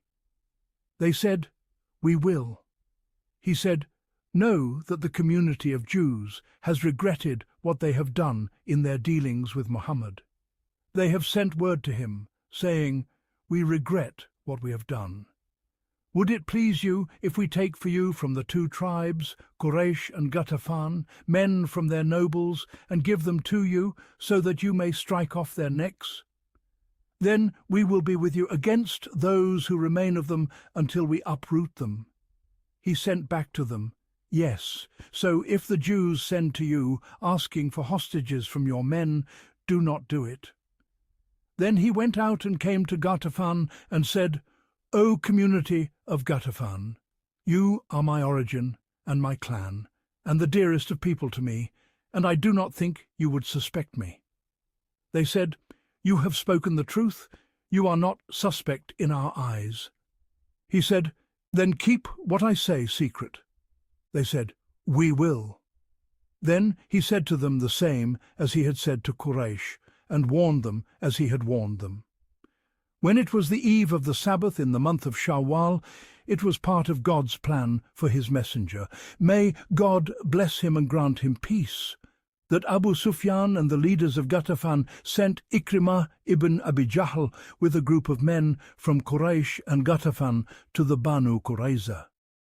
They said, 'We are not in a place where we can stay long. The camels' hooves and the horses' hooves have been ruined. So come out and fight tomorrow so that we can engage Muhammad decisively." The Banu Qurayza sent back the reply, "Today is the Sabbath, a day on which we do no work. Some of our ancestors transgressed on it, and what befell them is not hidden from you. Moreover, we will not fight Muhammad with you until you give us hostages from your men, who will be in our hands as a guarantee for us until we engage Muhammad decisively. For we fear that if the war wears you down, you will hasten back to your lands and leave us to face the man in our own land, and we have no power for that." When the messengers returned to them with what the Banu Qurayza had said, Quraysh and Ghatafan said, "By God, Nuaym ibn Masud has told you the truth." They sent word to the Banu Qurayza, "By God, we will not hand over a single one of our men to you. If you wish to fight, then come out and fight." When this reply reached the Banu Qurayza, they said, "What Nuaym told you is the truth. The people only want to fight, and if they see an opportunity, they will seize it. If it is otherwise, they will hasten back to their lands." They sent word to Quraysh and Ghatafan, "By God, we will not fight with you until you give us hostages." They refused, and so God sowed discord among them. When this was conveyed to the messenger of God, may God bless him and grant him peace, he summoned Hudhayfa ibn al-Yaman and sent him by night to see what the people were doing. Yazid ibn Abi Ziyad related to me from Muḥammad ibn Ka'b al-Qurazi. A man from the people of Kufa said to Hudhayfa, "O Abu Abdullah, you saw the messenger of God, may God bless him and grant him peace, and you were his companions?" He replied, "Yes, O son of my brother." He asked, "So what were you doing?" He replied, "By God, we were striving hard." The man said, "By God, if we had lived in his time, we would not have let him walk upon the earth, but we would have carried him on our shoulders." Hudhayfa said, "O son of my brother, by God, I saw us with the messenger of God, may God bless him and grant him peace, at the trench. He prayed for a portion of the night, then he turned to us and said, 'Who is the man who will go and see for us what the people are doing and then return?' And the messenger of God, may God bless him and grant him peace, guaranteed his safe return. I ask God that he be my companion in paradise." But no one stood up, due to the intensity of the fear, hunger, and cold. When no one stood up, he called me, and I had no choice but to stand up when he called me. He said, "O Hudayfa, go and enter among the people, see what they're doing, and do not cause any alarm until you come to us." I went and entered among the people, and the wind and the soldiers of God were doing to them what they were doing. They could find no rest, nor fire, nor shelter. Abu Sufyan stood up and said, "O community of Quraysh, let every man look to who is sitting next to him." Hudayfa, may God be pleased with him, said, "So I took the hand of the man who was next to me and asked, 'Who are you?' He replied, 'So-and-so, son of so-and-so.' Then Abu Sufyan said, "O community of Quraysh, by God, you are no longer in a place where you can stay.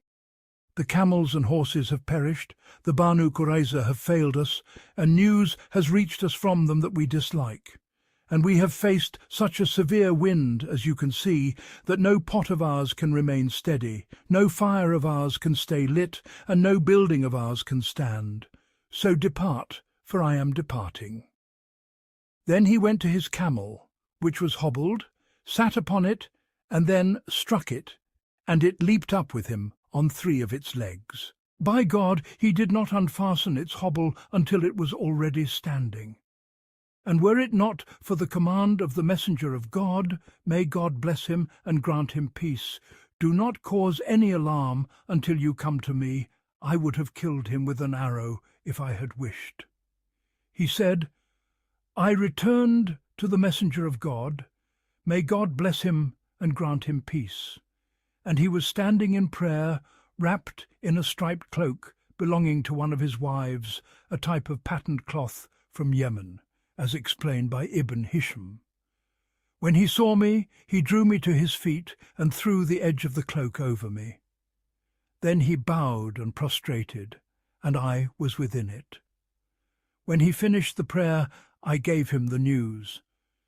Ghatafan heard what Quraysh had done, and they hastened back to their own lands. God, the Exalted, said, and God drove back those who disbelieved in their rage. They gained no good. And God was sufficient for the believers in battle. And God is ever powerful and exalted in might. 33:25. This is all from the narration of Al-Baqai from Muḥammad ibn Ishaq. Yunus ibn Bukair relates from Hisham ibn Sa'd, from Zayd ibn Aslam, that a man said to Hudhaifa, You were companions of the Messenger of God. May God bless him and grant him peace, and lived in his time.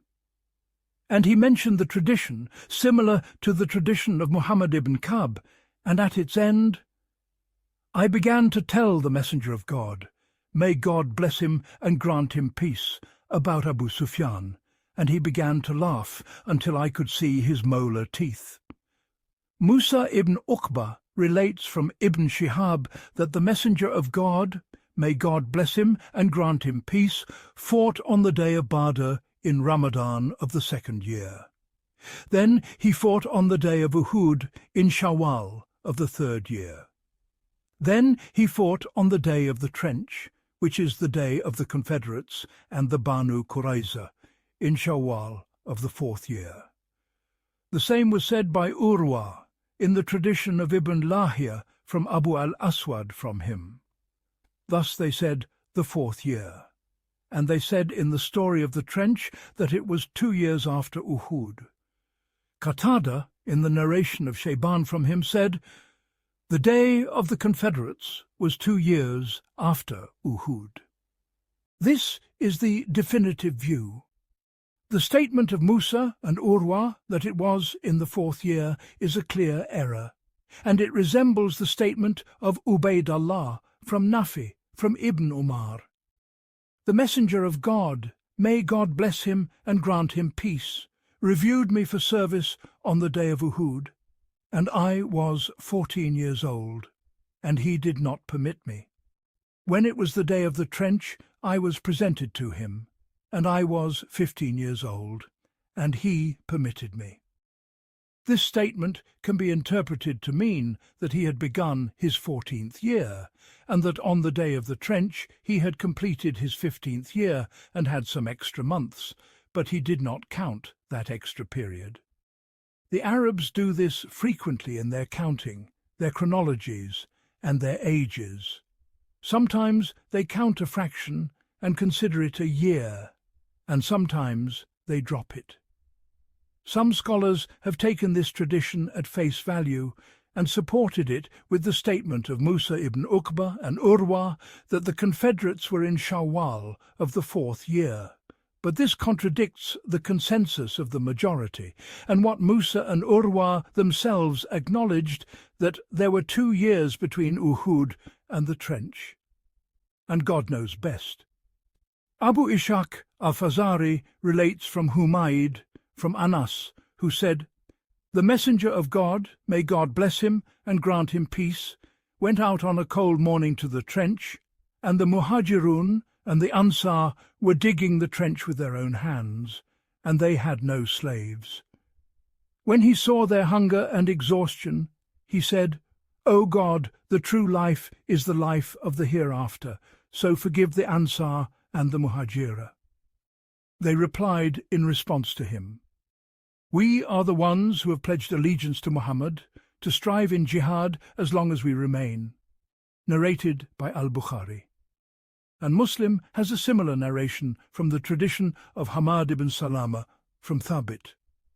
Abd al-Warith said, Abd al-Aziz ibn Suhaib related to us from Anas a similar account, and added, they would be given about 2 handfuls of barley, which would be prepared for them with rancid fat, and it was foul in the throat and had a repulsive smell, and it would be placed before the people. Narrated by Al-Bukhari. Shubha and others said, Abu Ishaq related to us, he heard Al-Bara say, the messenger of God, may God bless him and grant him peace, was carrying earth with us on the day of the Confederates, and the earth had covered the whiteness of his armpit, and he was saying, O God, were it not for you, we would not have been guided, nor would we have given charity, nor would we have prayed. So send down tranquillity upon us, and make our feet firm if we encounter the enemy. Verily, they have transgressed against us, and if they intend sedition, we refuse. He raised his voice with these words, narrated by Al-Bukhari, and in another version from him, and he would draw out his voice with the words.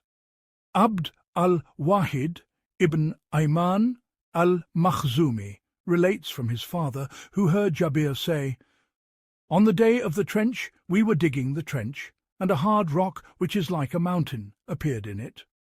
We said, O Messenger of God, a hard rock has appeared. He said, sprinkle it with water. Then he stood up and came to it, his stomach bound with the stone from hunger. He took the pickaxe or the spade, mentioned God's name 3 times, and then struck it, and it turned into a soft, flowing mound of sand.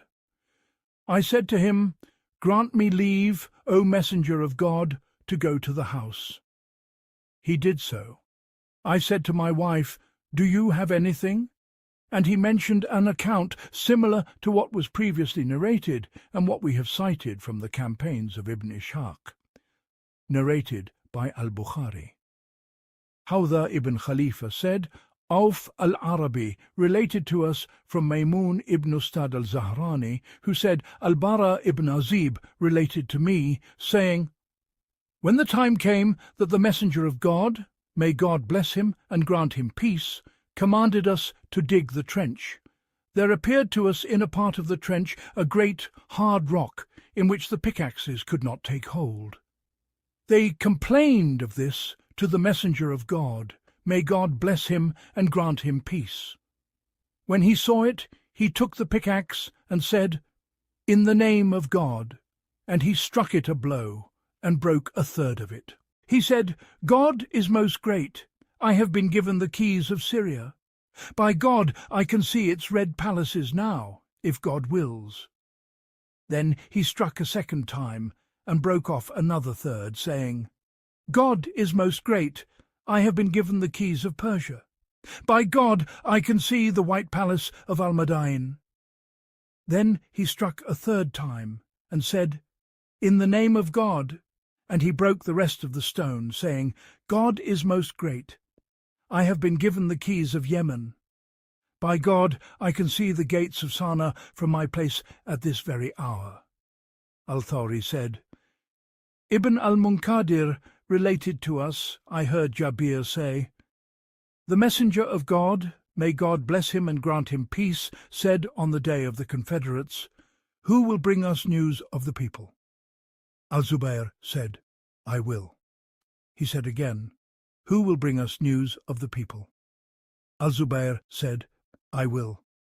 So the Prophet said, verily every prophet has a disciple, and my disciple is Al-Zubayr. Narrated by Al-Bukhari.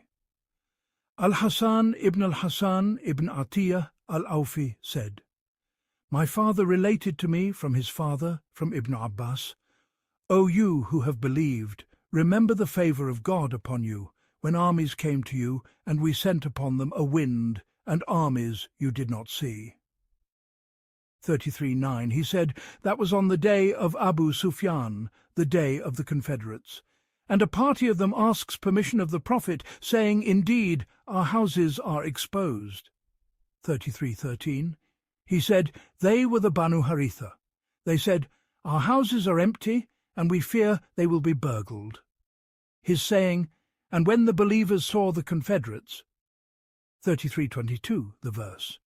He said, "This is because God had said to them in Surah Al-Baqarah, 'Or do you think that you will enter paradise while such trial has not yet come to you as came to those who passed on before you?'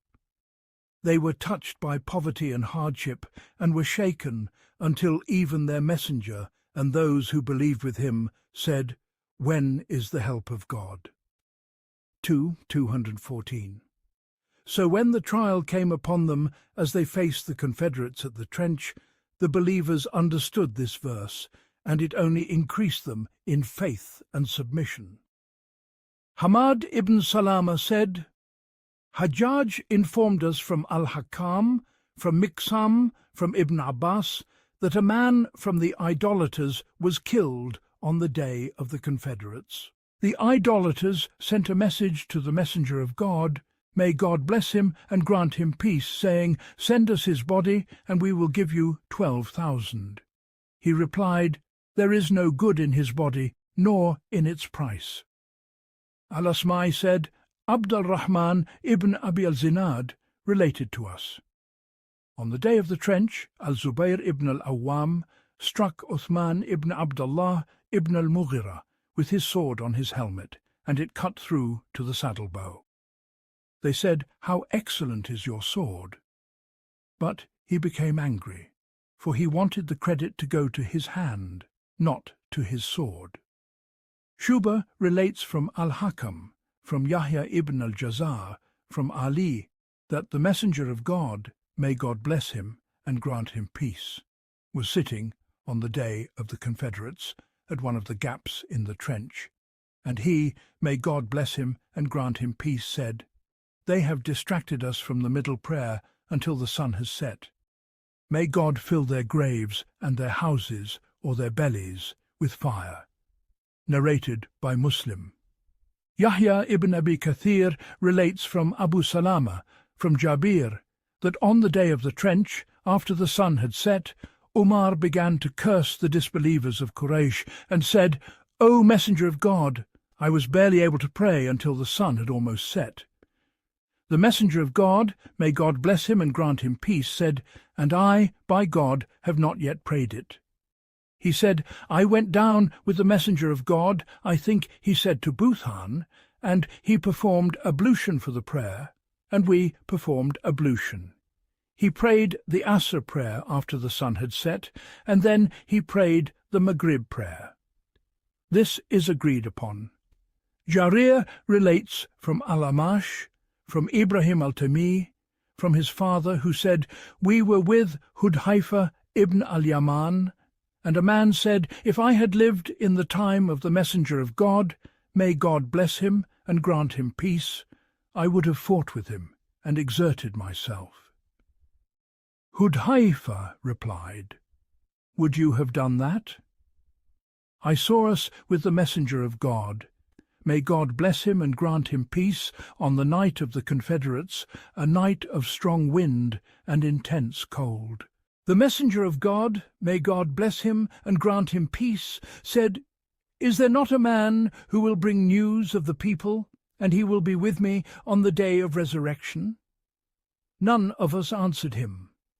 Then a second time, then a third time, he said the same. Then he said, 'O Hudayfa, stand up and bring us news of the people.' I had no choice but to stand up, as he had called me by my name. He said, 'Bring me news of the people, and do not alarm them against me.'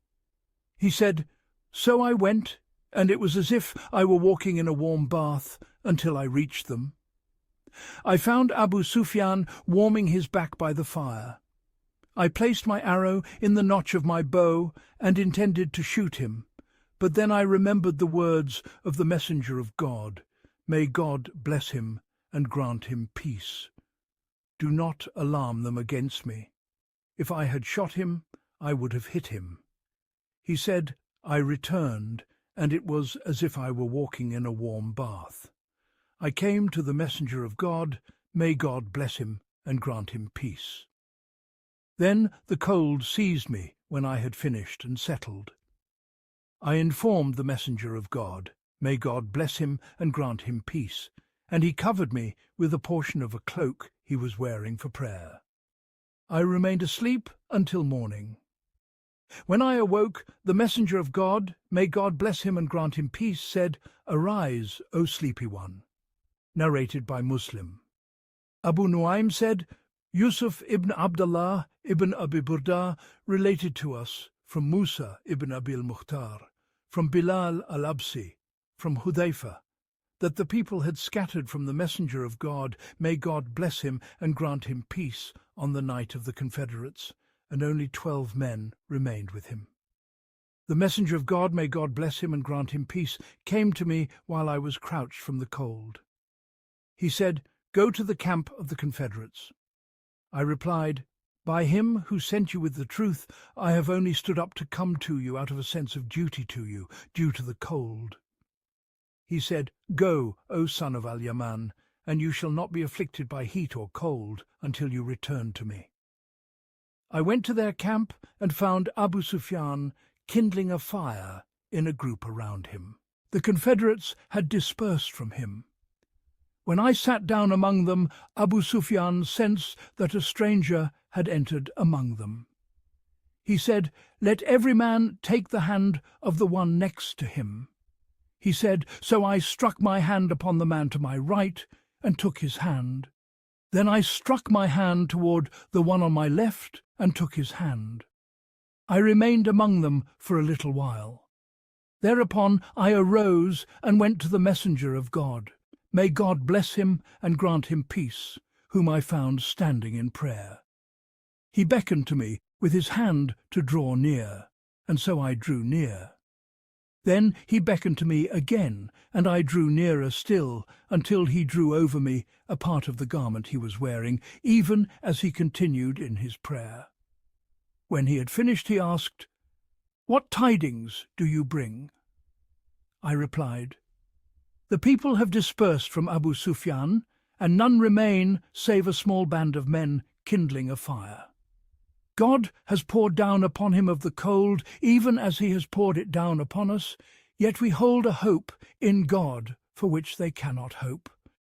And Ikrimah ibn Ammar related, on the authority of Muḥammad ibn Ubayd al-Hanafi, from Abd al-Aziz, the nephew of Hudayfa, who said Hudayfa was recounting their battles, whereupon his companions declared, "By God, had we but been present in that moment, we would have done this and we would have done that."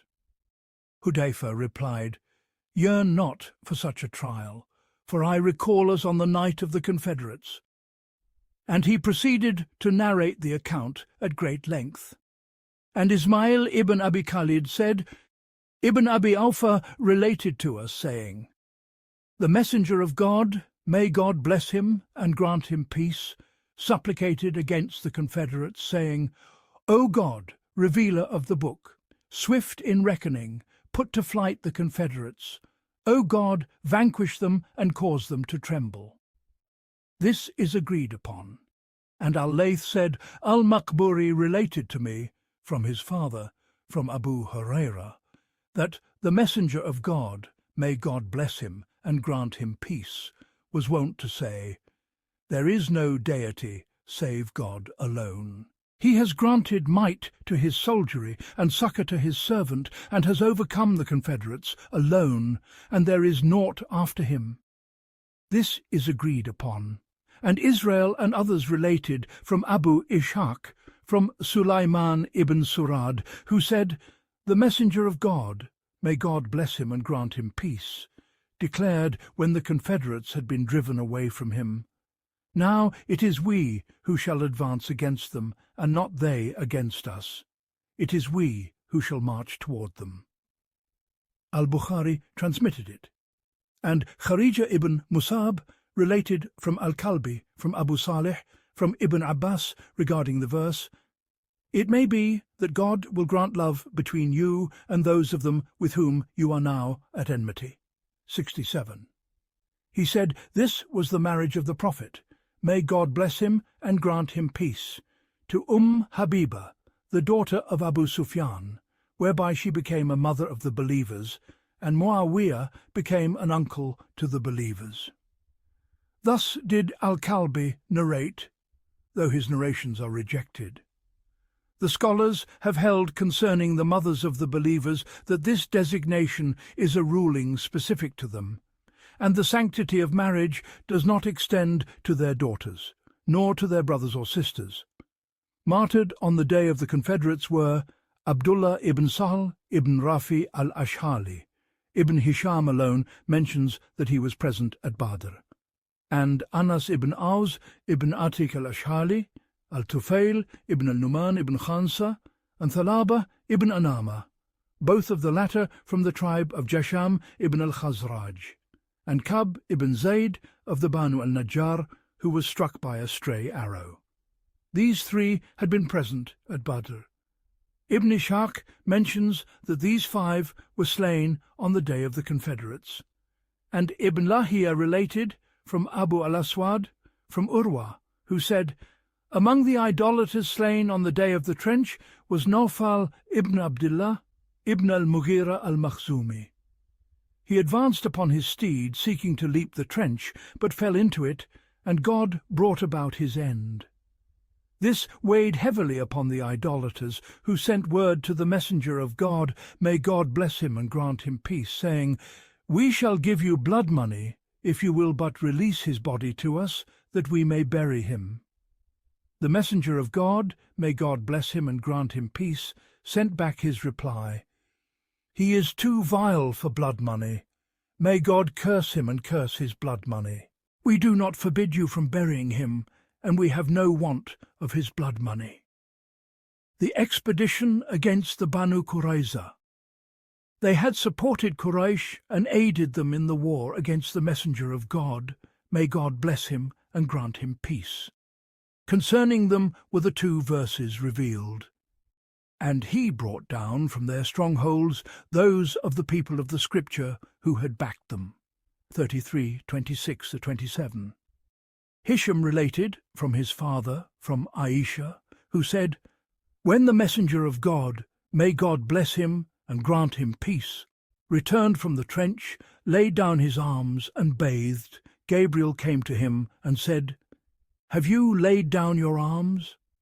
By God, we have not laid ours down. Go forth against them.' The Prophet asked, 'And where?' He replied, 'Over there,' and gestured toward the Banu Qurayza. And so the Prophet, may God bless him and grant him peace, went forth. This is agreed upon. And Humayd ibn Hilal related from Anas, "It is as if I can still see the dust rising from the lane of the Banu Ghanm, the procession of Gabriel as he marched toward the Banu Qurayza." Al-Bukhari. And Juwayriya related from Nafi from Ibn Umar, who said, "The messenger of God, may God bless him and grant him peace, proclaimed among us on the day he departed from the Confederates, 'Let none of you pray the afternoon prayer save in the lands of the Banu Qurayza.'" One group, fearing the time for prayer would pass, prayed before reaching Qurayza. Yet others said, "We shall not pray except where the messenger of God commanded us, even if the time should pass." And he did not reproach either of the 2 parties. This is agreed upon. And in one of the chains of narration in Muslim, the noon prayer is mentioned instead of the afternoon prayer, which appears to be a slip.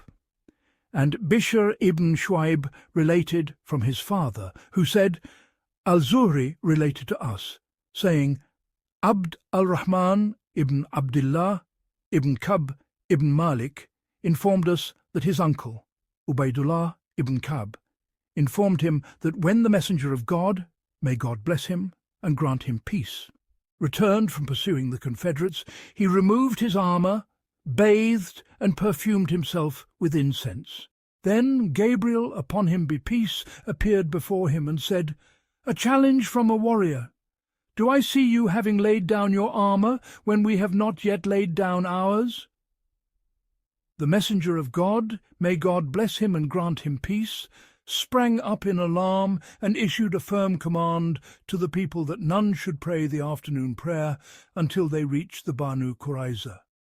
They donned their arms, but did not reach the Banu Qurayza until after the sun had set. The people disputed amongst themselves at sunset.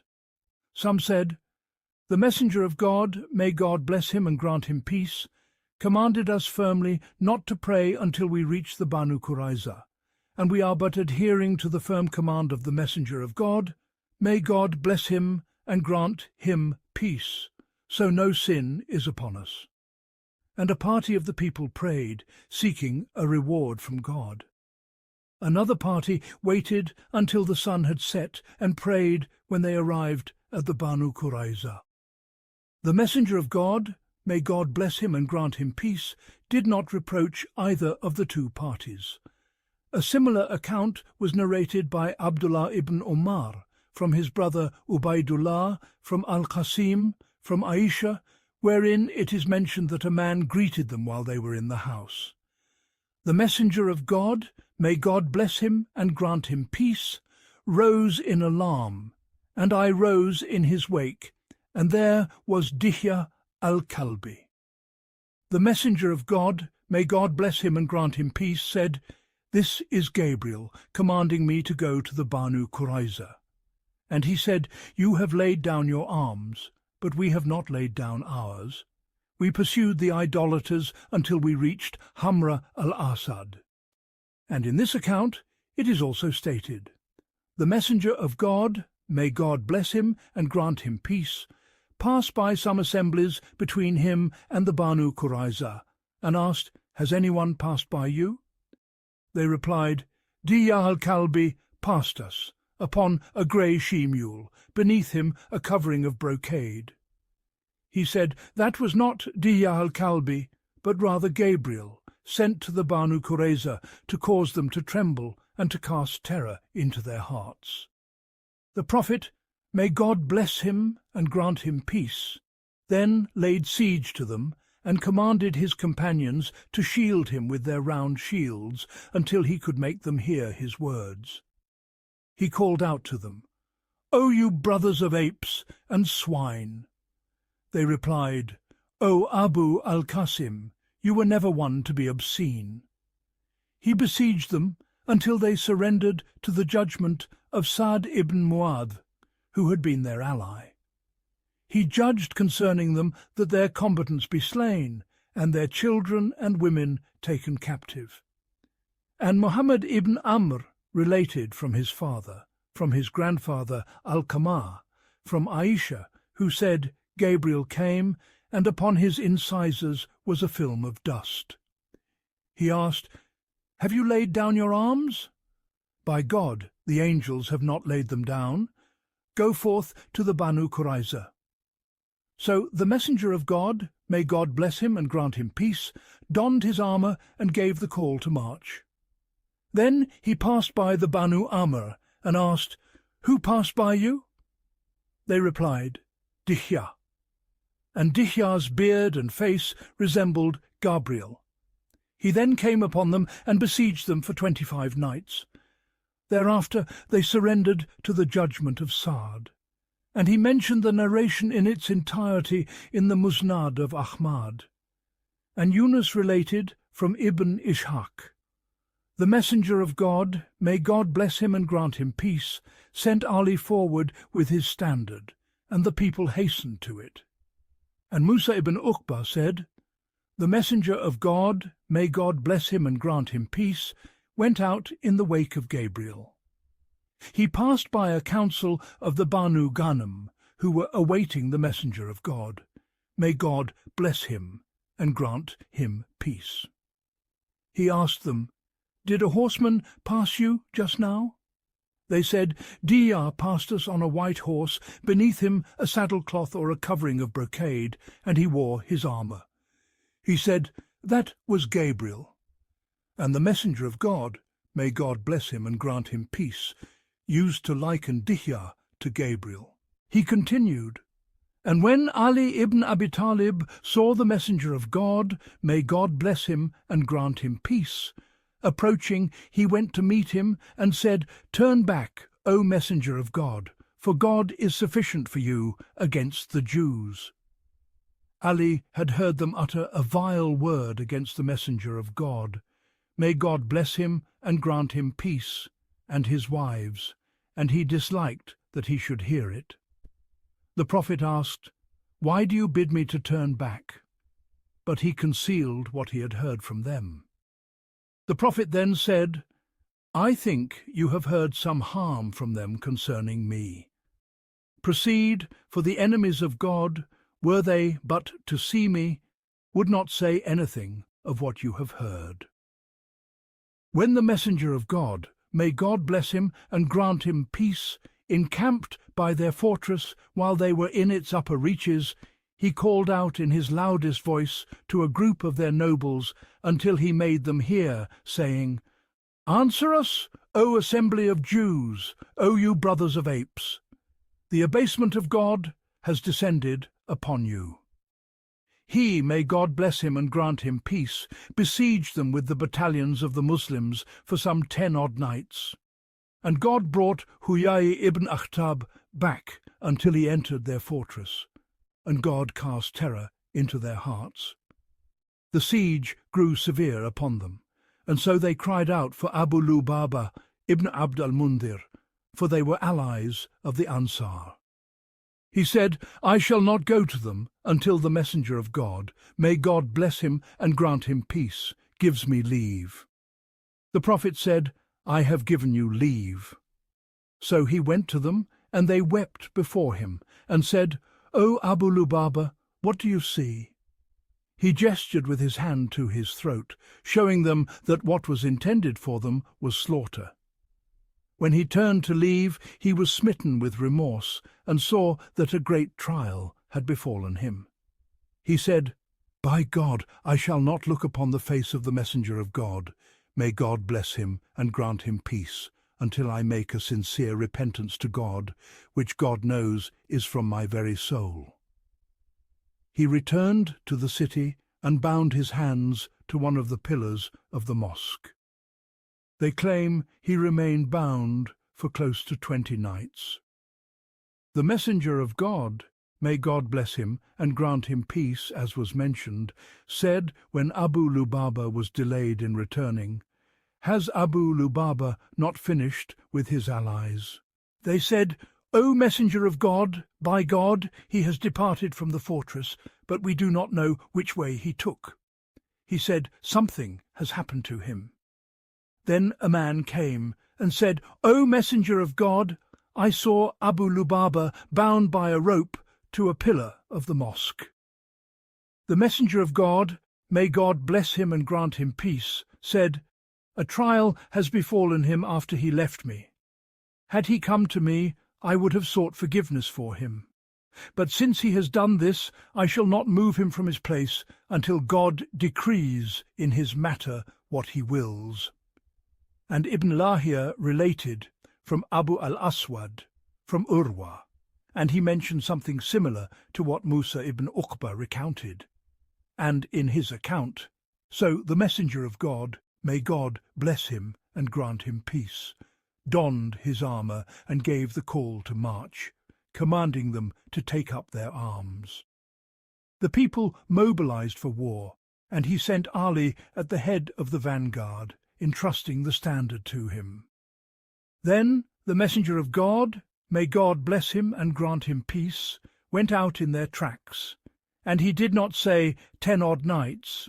And Yunus ibn Bukayr and al-Bakai related, and the wording is the latter's from Ibn Ishaq, who said, "The messenger of God, may God bless him and grant him peace, besieged them for 25 nights, until the siege exhausted them, and God cast terror into their hearts."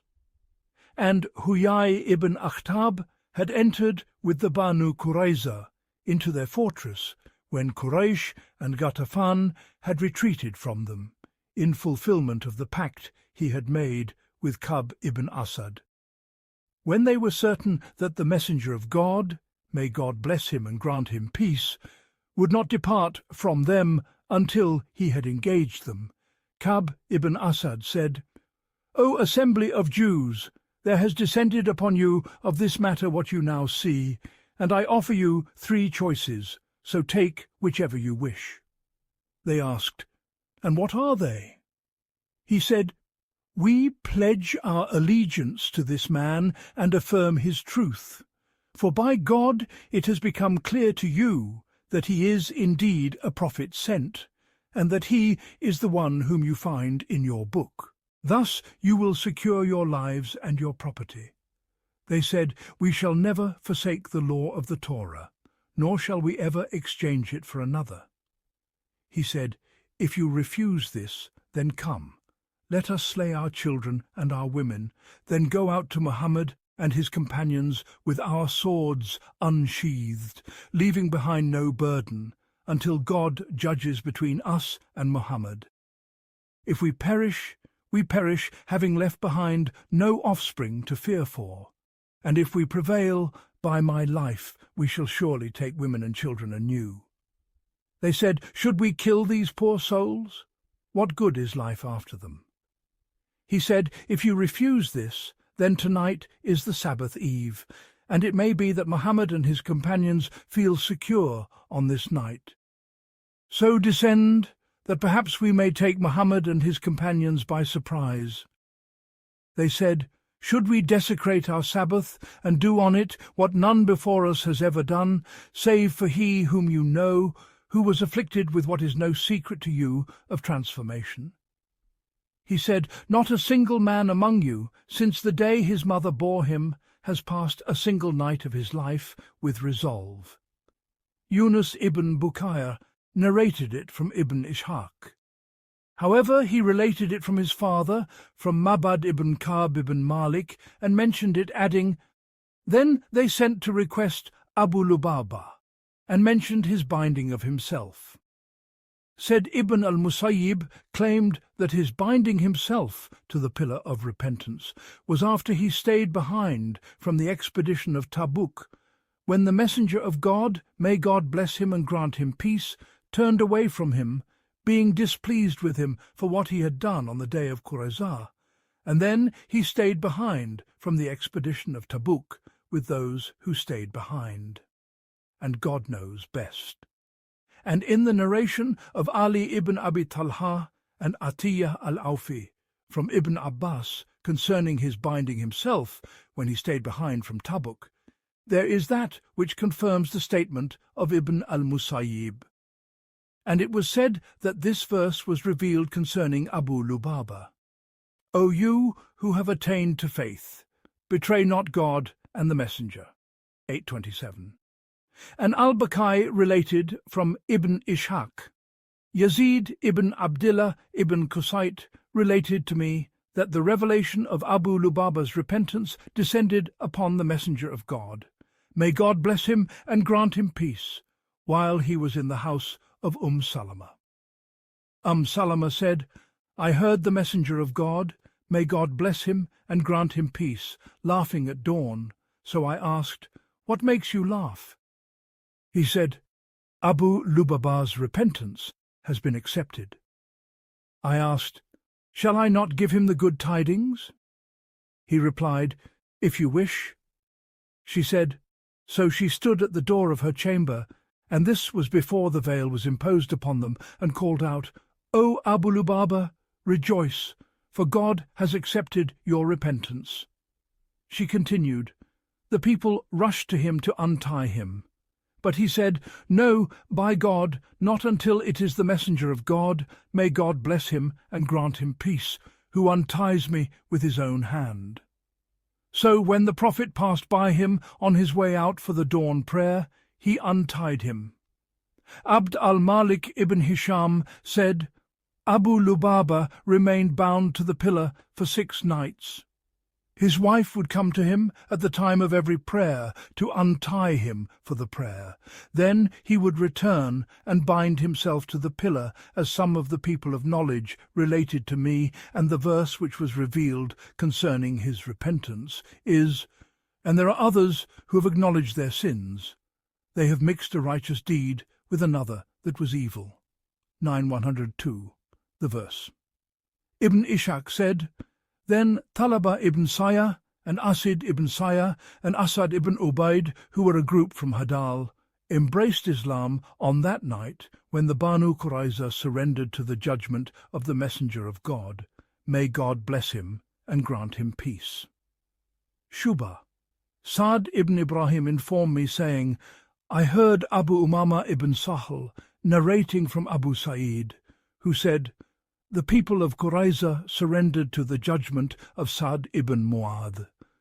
The messenger of God, may God bless him and grant him peace, sent for him, and he was brought upon a donkey. When he drew near the mosque, the messenger of God, may God bless him and grant him peace, said, Rise for your chieftain, or for the noblest among you. He then said, These people have surrendered to your judgment. He replied, Slay their combatants and take their children captive. The messenger of God, may God bless him and grant him peace, then said, You have indeed judged them with the judgment of God. And sometimes he said, with the judgment of the sovereign. This is agreed upon. And Yunus ibn Bukayr related from Ibn Ishaq, who said, They stood before him and said, O Abu Amr, the messenger of God, may God bless him and grant him peace, has entrusted you with the affair of your confederates, that you may judge concerning them. Sa'd said, Is the covenant and pact of God upon you for this? They replied, Yes. He said, And upon those who are here in the direction where the Prophet, may God bless him and grant him peace, and those with him are, and he averted his gaze from the messenger of God, may God bless him and grant him peace, out of reverence for him. The messenger of God, may God bless him and grant him peace, said, Yes. Sa'd then said, I judge that the men be slain, the property be divided, and the children be taken captive. Shuba and others related from Abd al-Malik ibn Umayr, from Atiyah al-Qurazi, who said, I was among the captives of Qurayza, and the messenger of God, may God bless him and grant him peace, commanded that anyone who had grown pubic hair should be slain, and I was among those who had not yet grown it. Musa ibn Uqba. The messenger of God, may God bless him and grant him peace, said when they asked him to appoint a man to judge them, Choose whomever you wish from among my companions. They chose Sa'd ibn Mu'adh, and the messenger of God, may God bless him and grant him peace, was content with that. They then surrendered to his judgment. He, upon him be peace, commanded that their weapons be placed in his tent, and he ordered that they be bound and fettered and placed in the house of Usama.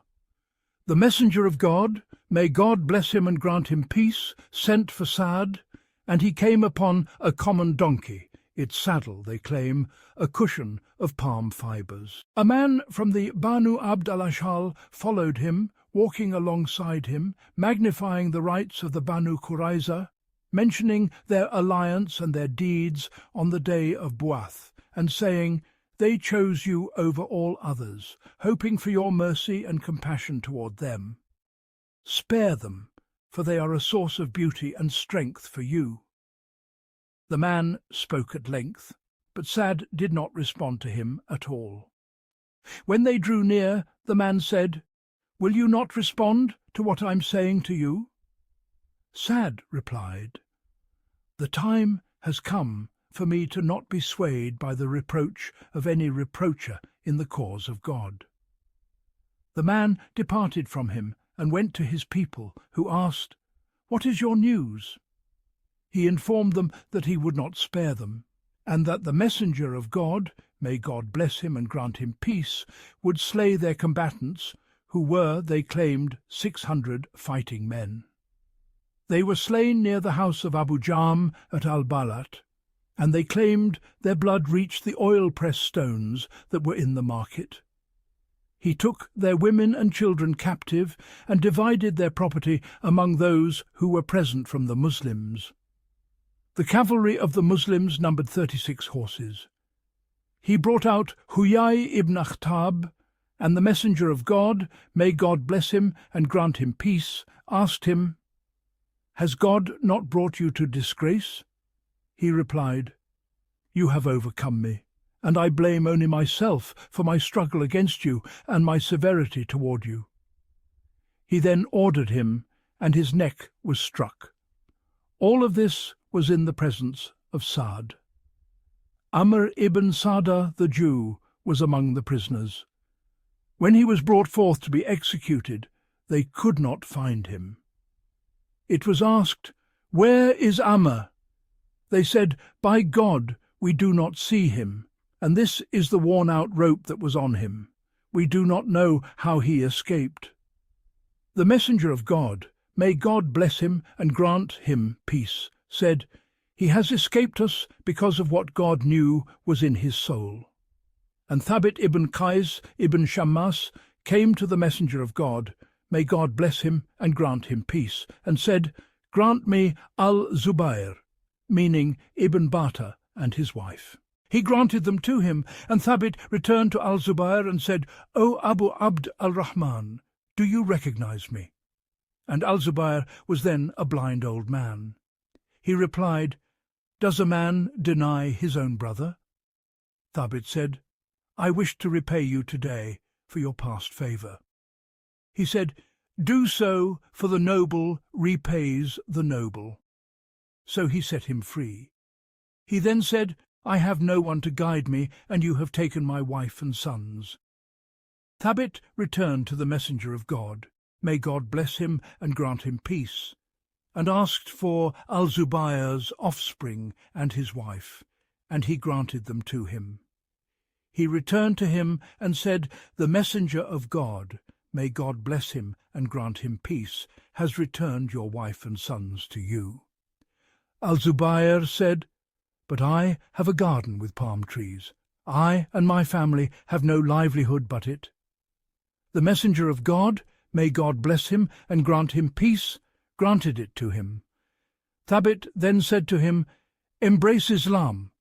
He asked, "What has become of the two councils?" And he mentioned men of his people by their names.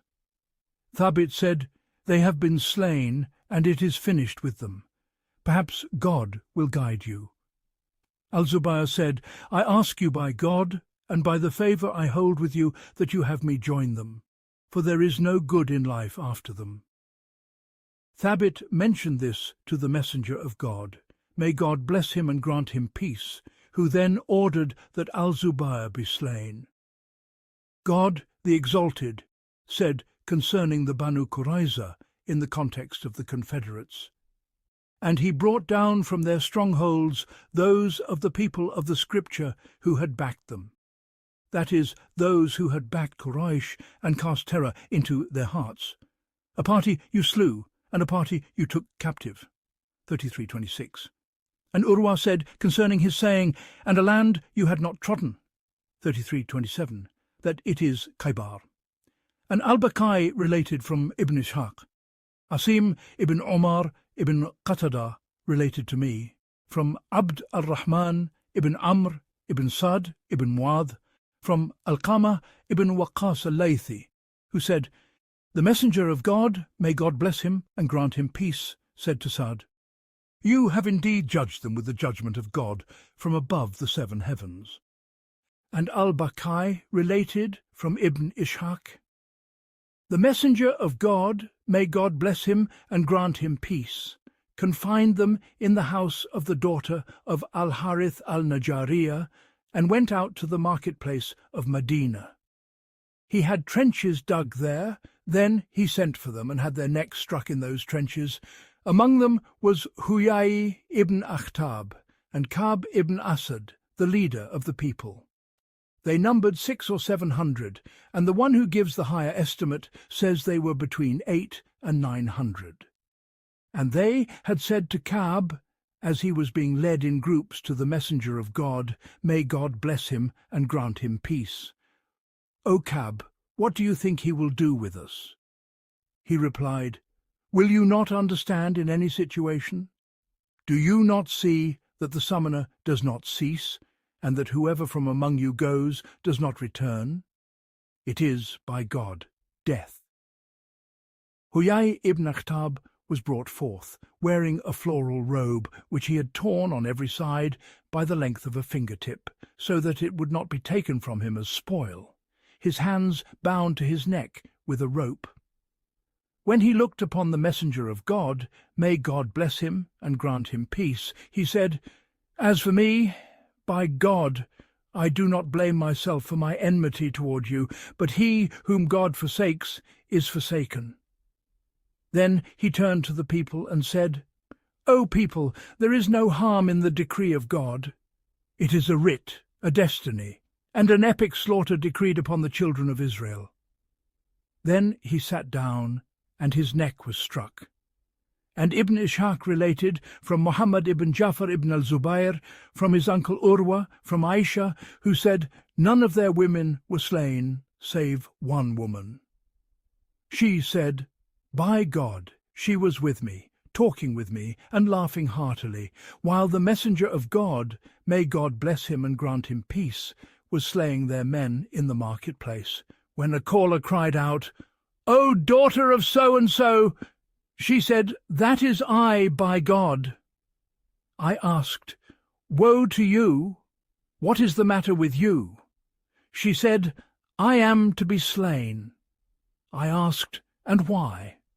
She replied, "For something I have done." She was then taken away, and her neck was struck.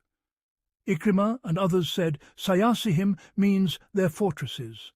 And Yunus related from Ibn Ishaq, "Then the Prophet, may God bless him and grant him peace, sent Sa'd ibn Zayd, brother of the Banu Abd al-Ashhal, with the captives of the Banu Qurayza to Najd. He purchased for him with them horses and weapons. The Prophet, may God bless him and grant him peace, had chosen for himself Rayhana bint Amr ibn Khunafa. She remained with him until he passed away, and she was in his possession. He offered to marry her and to place the veil upon her, but she said, "O messenger of God, rather leave me in your possession, for it is lighter upon you and upon me." So he left her thus. She had at first hesitated to embrace Islam, but then she submitted, and the Prophet, may God bless him and grant him peace, was gladdened by that, and God knows best. And in Dhul Hijjah, the passing of Sa'd ibn Mu'adh, in the 5th year Hisham ibn Urwa, from his father, from Aisha, who said Sa'd was wounded on the day of the trench. A man from Quraysh named Hibban ibn al-Ariqa shot him, striking the medial vein of his arm. The messenger of God, may God bless him and grant him peace, pitched a tent for him in the mosque, so that he could visit him from close by. When he returned from the trench, and she mentioned the narration, in which Aisha said, "Then his wound began to scar over for healing. He said, 'O God, you know that there is no one I love to strive against in your cause more than a people who denied your messenger and drove him out. O God, I believe that you have now brought the war between us and them to a close. If anything of the war with Quraysh remains, then keep me alive for them, that I may strive against them in your cause. And if you have brought the war between us and them to a close, then let my wound burst open and make my death be in it." She said, and it burst forth from his chest. Nothing startled them, and with them in the mosque were the people of a tent from the Banu Gifar, except the blood flowing toward them. They said, "O people of the tent, what is this that comes to us from your direction?" And there was Sa'd, his wound gushing, and he died from it. This is agreed upon. And Al-Layth said, "Abu al-Zubayr related to me from Jabir, who said Sa'd was shot on the day of the Confederates, and they severed his medial arm vein. The messenger of God, may God bless him and grant him peace, cauterized it with fire, but his hand swelled. He left it, and the blood drained him, so he cauterized it a second time, but his hand swelled again.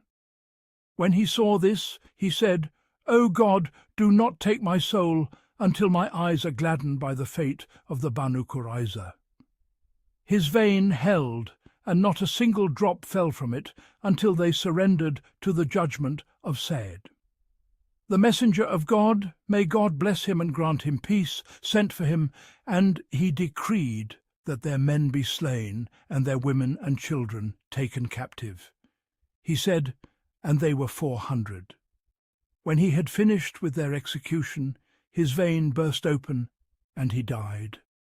A sound narration.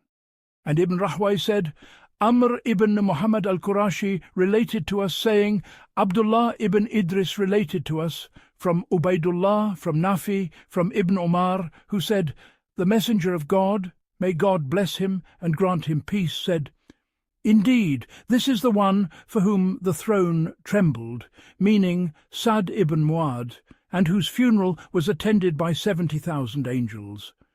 He was surely pressed oppressing, then it was eased for him.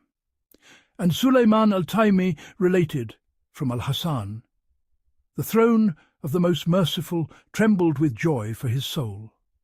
And Yazid ibn Abdullah ibn al-Had related from Mu'adh ibn Rifah, from Jabir, who said, Gabriel came to the messenger of God, may God bless him and grant him peace, and said, Who is this righteous servant who has died, for whom the gates of heaven have been opened, and the throne has trembled?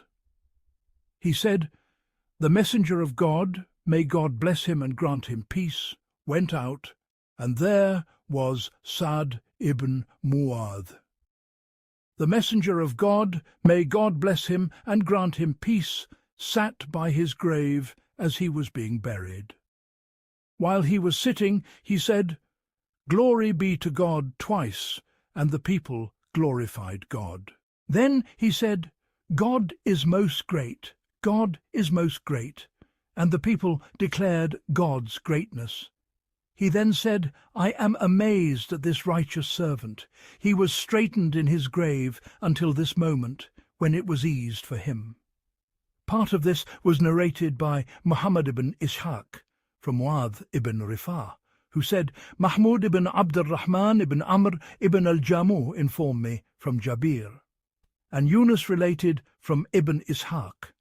Mu'adh ibn Rifah az-Zuraqi related to me, saying, Whomever I wished from the men of my people informed me that Gabriel came to the Prophet, may God bless him and grant him peace, in the dead of night, wrapped in a turban of fine silk brocade, and said, O Muhammad, who is this deceased for whom the gates of heaven have been opened, and for whom the throne has trembled?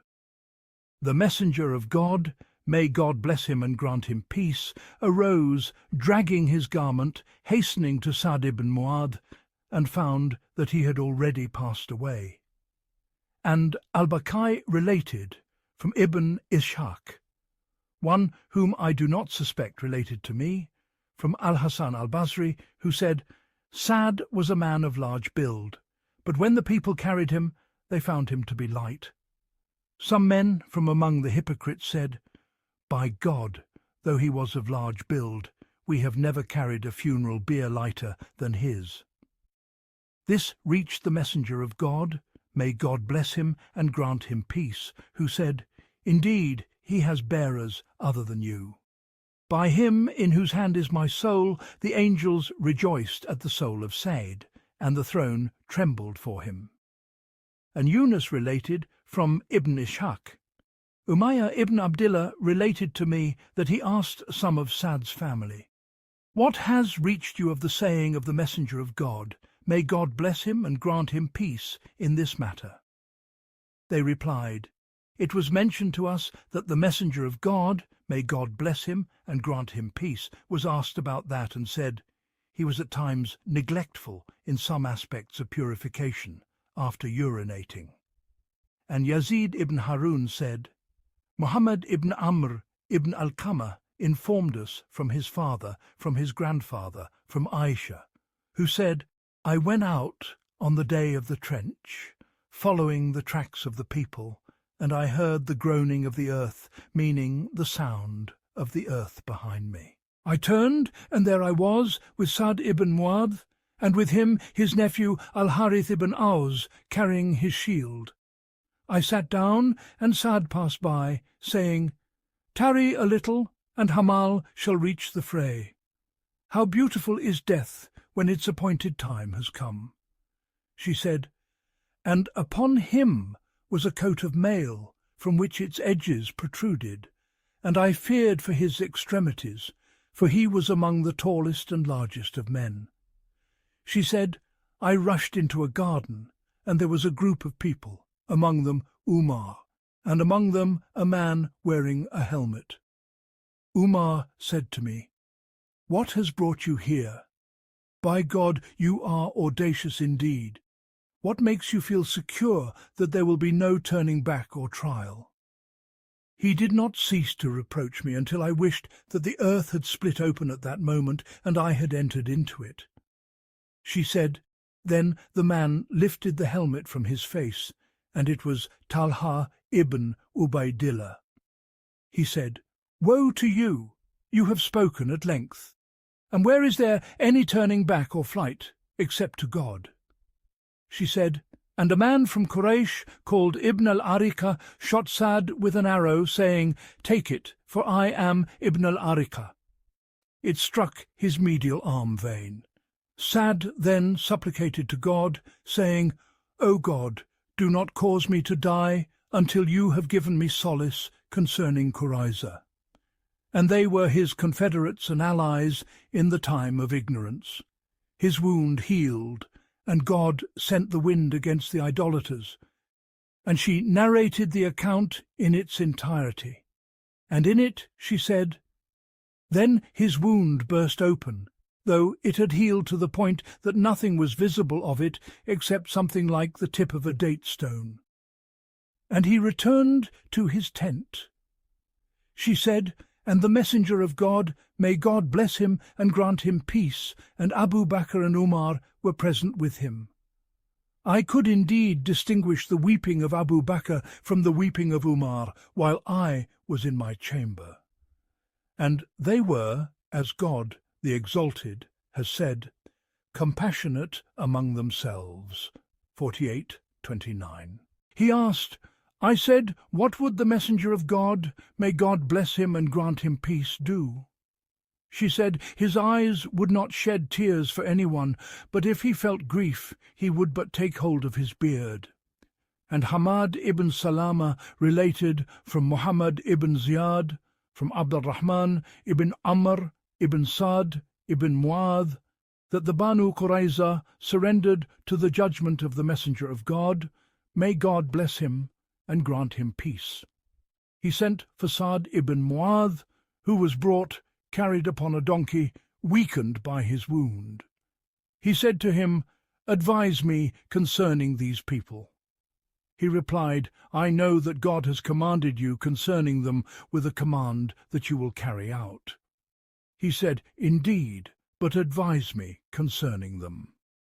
He said, "Were I entrusted with their affair, I would slay their combatants, take their children captive, and divide their property." He said, "By him in whose hand is my soul, you have advised me concerning them with the very thing God has commanded me."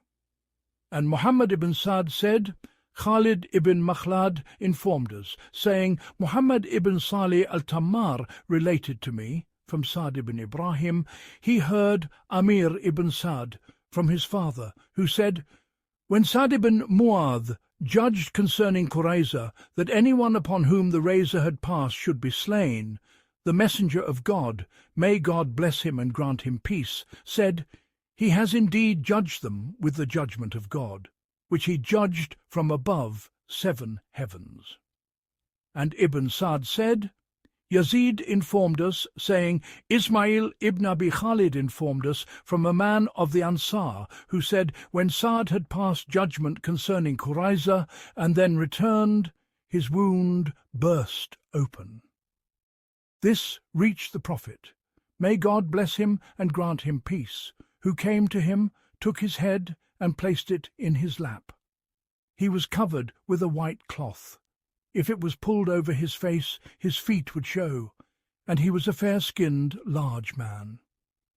The messenger of God, may God bless him and grant him peace, said, O God, Sa'd has indeed striven in your path, affirmed the truth of your messenger, and fulfilled what was upon him.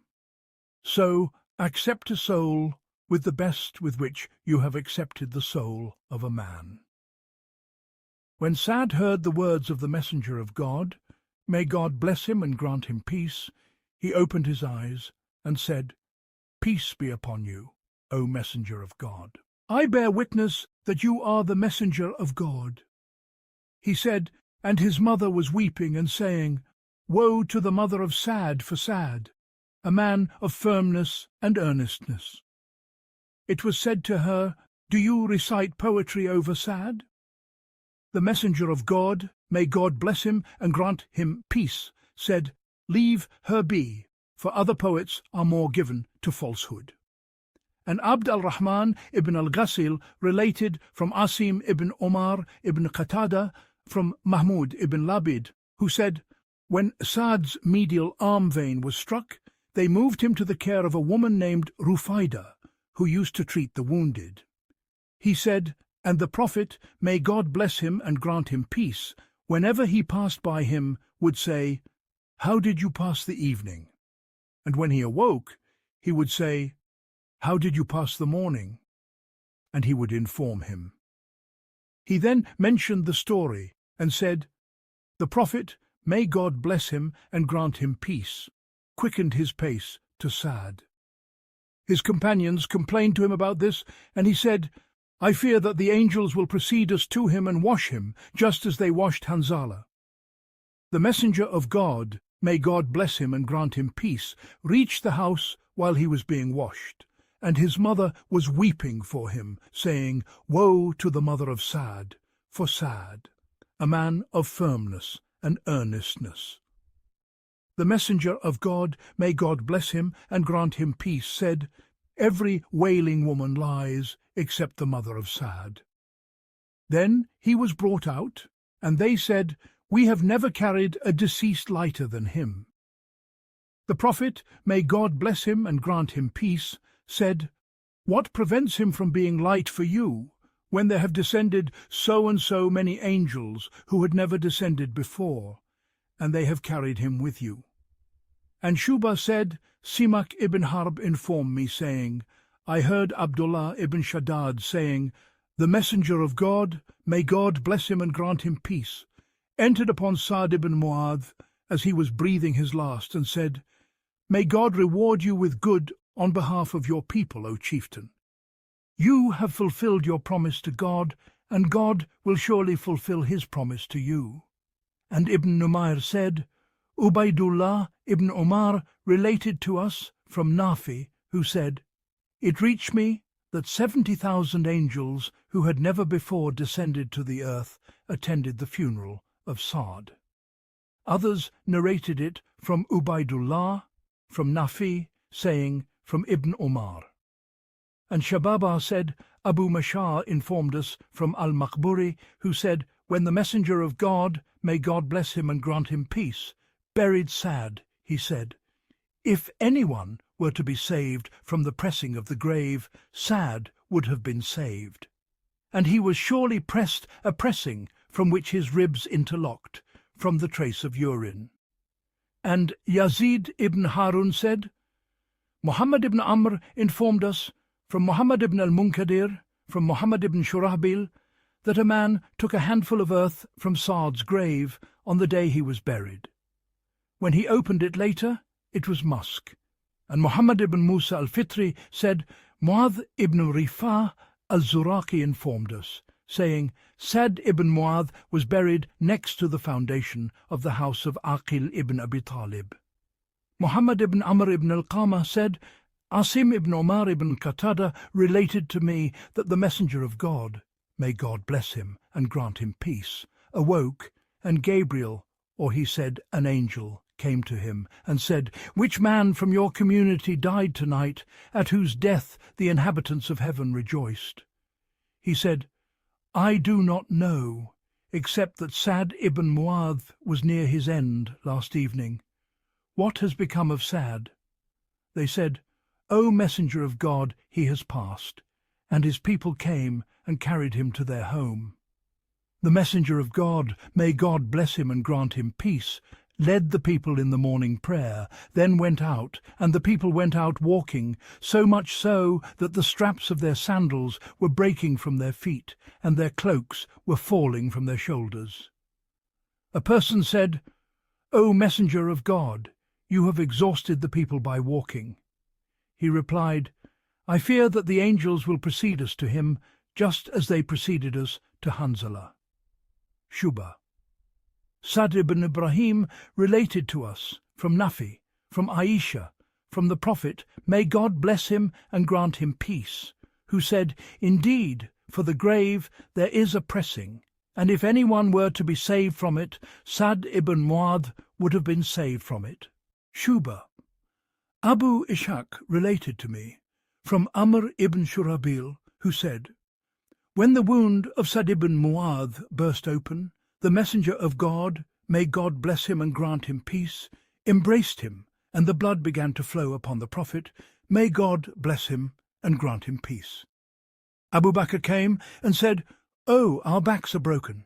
He replied, "Gently, O Abu Bakr." Then Umar came and said, "Verily, we belong to God, and to him we shall return." Uqba ibn Mukram narrated.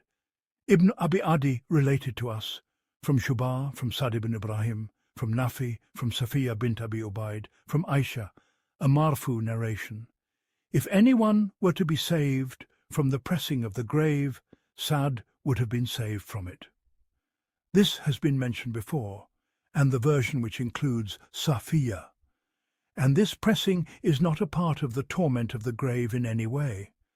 Rather, it is among the terrors a believer faces, like the pulling of his soul, and his pain from the weeping of his loved ones over him, and his terror at the sudden appearance of the two angels of examination, and his terror on the day of standing, and at the moment of approaching hellfire, and the like. We ask God to grant us security from our terrors. And Yazid ibn Harun said, Muḥammad ibn Amr informed us from his father, from his grandfather, from Isha, who said, "The loss of no one was more severe upon the Muslims after the Messenger of God, may God bless him and grant him peace, and his two companions, or one of them, than that of Sa'd ibn Mu'adh." And Al-Waqidi said, Utbah ibn Jubayra informed us from Al-Husayn ibn Abd al-Rahman ibn Amr ibn Sa'd ibn Mu'adh, who said, Sa'd ibn Mu'adh was fair-skinned, tall, handsome, with a beautiful face, large-eyed, and a handsome beard. He was shot on the day of the trench, in the year 5, and died from it, at the age of 37. He was buried in Al-Baqi. And Abu Muawiyah said, from Al-Amash, from Abu Sufyan, from Jabir, who said, the Messenger of God, may God bless him and grant him peace, said, the throne of God trembled at the death of Sa'd ibn Mu'adh. And Auf said, from Abu Nadra, from Abu Sa'id, who said, the Messenger of God, may God bless him and grant him peace, said, the throne trembled at the death of Sa'd ibn Mu'adh. And Yazid ibn Harun said, Ismail ibn Abi Khalid informed us from Ishaq ibn Rashid, from a woman of the Ansar called Asma bint Yazid ibn al-Sakan, that the Messenger of God, may God bless him and grant him peace, said to the mother of Sa'd ibn Mu'adh, will not your tears cease and your sorrow depart, knowing that your son is the first for whom God has smiled and for whom the throne has trembled. And Yusuf ibn al-Majishun said, from his father, from Asim ibn Omar ibn Qatada, from his grandmother Rumaytha, that she said, I heard the Messenger of God. May God bless him and grant him peace. And if I wished to kiss the seal between his shoulders from my closeness to him, I could have done so, saying of Sa'd ibn Mu'adh on the day he died, the throne of the Most Merciful trembled for him. And Muḥammad ibn Fudail said from Ata ibn al-Sa'ib, from Mujahid, from Ibn Omar, who said, The throne trembled out of love for Said's meeting with God. He said he only meant the beer. He said, and he raised his parents high on the throne. 12th on 100. He said, its wooden planks came apart. He said, and the messenger of God, may God bless him and grant him peace, entered his grave and was detained. When he came out, it was said to him, O messenger of God, what detained you? He said, Sad was pressed in the grave oppressing, so I supplicated to God to relieve him of it.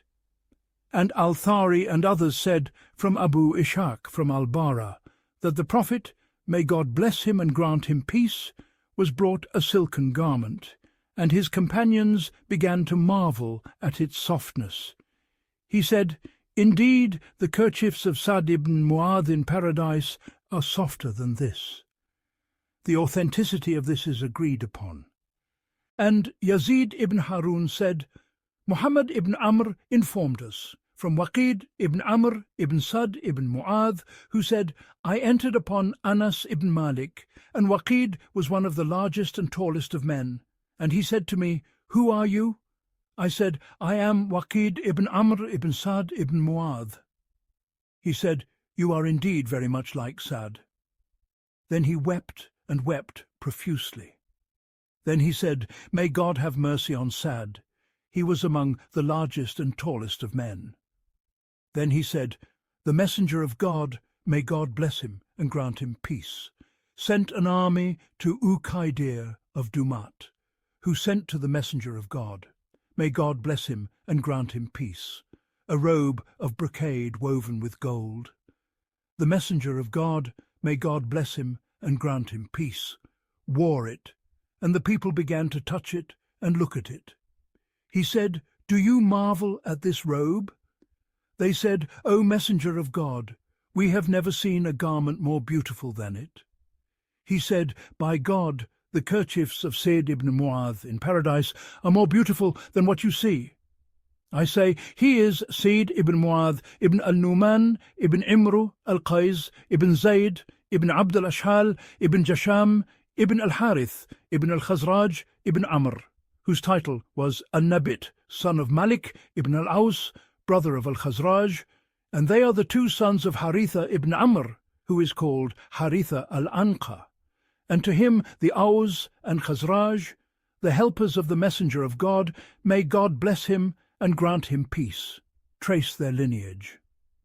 Sa'd's kunya was Abu Amr, and his mother was Kabsha bint Rafi al-Ansari, one of the women who pledged allegiance. He and Usaid ibn al-Hudayr embraced Islam at the hands of Musab ibn Umair. Musab had come to Medina before the second pledge of Aqaba, calling to Islam and reciting the Qur'an. When Sa'd embraced Islam, not one of the Banu Abd al-Ashhal Sa'd's clan remained who did not embrace Islam that very day. Then Musab stayed in Sa'd's house with Asad ibn Zurara, calling people to God. Sa'd and Asad were maternal cousins, and the Prophet, may God bless him and grant him peace, established a bond of brotherhood between Sa'd ibn Mu'adh and Abu Ubaidah ibn al-Jarrah. This was stated by Ibn Ishaq, and al-Waqidi said, from Abdullah ibn Jafar, from Sa'd ibn Ibrahim and others, the Prophet, may God bless him and grant him peace, established a bond of brotherhood between him and Sa'd ibn Abi Waqqas. Sa'd was present at Badr, and he stood firm with the messenger of God, may God bless him and grant him peace, on the day of Uhud, when the people fled. And Abu Nu'aym said, Ismail ibn Muslim al-Abdi related to us, Abu al-Mutawakkil related to us, that the Prophet, may God bless him and grant him peace, mentioned fever and said, whoever is afflicted by it, it is his share of the fire. Sa'd ibn Mu'adh asked his Lord for it, and it attached itself to him and did not leave him until he departed from the world. Sa'd had two sons, Amr and Abdullah. Their mother was the paternal aunt of Usaid ibn al-Hudayr, Hind bin Simak from the Banu Abd al-Ashhal, a female companion. Aus ibn Mu'adh, Sa'd's brother, had married her. Abdullah ibn Amr ibn Sa'd was killed on the day of Al-Harra. And Amr had sons, Waqid ibn Amr, and a group said to number 9. Amr, the brother of Sa'd ibn Mu'adh, was killed on the day of Uhud, and the son of their brother Al-Harith ibn Aus was killed on that day as a young man. They had been present at Badr. Al-Harith was struck by a sword on the night they killed Ka'b ibn al-Ashraf, and his companions carried him. He was later present at Uhud. Abdullah ibn Masud narrated from Sa'd ibn Mu'adh his story in Makkah with Umayyah ibn Khalaf, and this is in Sahih al-Bukhari. The fortress of the Banu Qurayza is some miles from Medina. The Prophet, may God bless him and grant him peace, besieged them for 25 nights. Among the Muslims martyred was Khalad ibn Suwaid al-Ansari al-Khazraji. A millstone was thrown upon him, crushing him, and Abu Sinan ibn Mihsan, a Badri Muhajir, died during the siege. He was the brother of Ukasha ibn Mihsan al-Asadi. He and his son Sinan were present at Badr. He was buried in the cemetery of the Banu Qurayza, where those Muslims who had settled in their homes were buried. He lived for 40 years. Some have said that he lived until he pledged allegiance under the tree. The Islam of the two sons of Saya and Asad ibn Ubaid. It was related by Yunus ibn Bukayr and Jarir ibn Hazim from Ibn Ishaq, who said, Asim ibn Umar ibn Qatadah narrated to me from an elder of the Banu Qurayza that he said, Do you know the story behind the submission of Thalaba and Asad, the two sons of Saya, and Asad ibn Ubaid, a group of men from Hadl, who were neither of the Banu Qurayza nor of the Nadir, but were of a station above that? I replied, I do not. He said, There once came to us a man from Syria, a Jew known as Ibn al-Hayban, and we had never seen a man of greater goodness. Whenever the rains were withheld, we would say to him, Beseech God for rain for us. But he would reply, Nay, by God, not until you bring forth in charity a sar of dates or a mud of barley. We would do so, and he would lead us out to the edge of our stony tract. And by God, he would scarce leave his place of prayer before the ravines would rush past us, streaming with water. This he did not merely once or twice. Then, when death drew near to him, he said, O assembly of Jews, what do you imagine brought me out from the land of wine and leavened bread to this land of hardship and hunger? We answered, You know best. He said, What brought me forth was a prophet whom I expect to be sent forth at this very time. This town is to be his sanctuary of refuge, and he shall be sent with the shedding of blood and the captivity of families. Let that not deter you from him, nor let others precede you to him. Then he died. Yunus ibn Bukayr added in his narration, On the night that Qurayza was conquered, those three, who were young men in their prime, declared, O assembly of Jews, this is he of whom Ibn al-Hayban spoke to you. They asked, He is not? But they replied, Yea, by God, it is indeed he, by his very description. Then they descended and submitted to God, leaving behind their wealth and their families, which were in the fortress. When it was conquered, all of that was returned to them.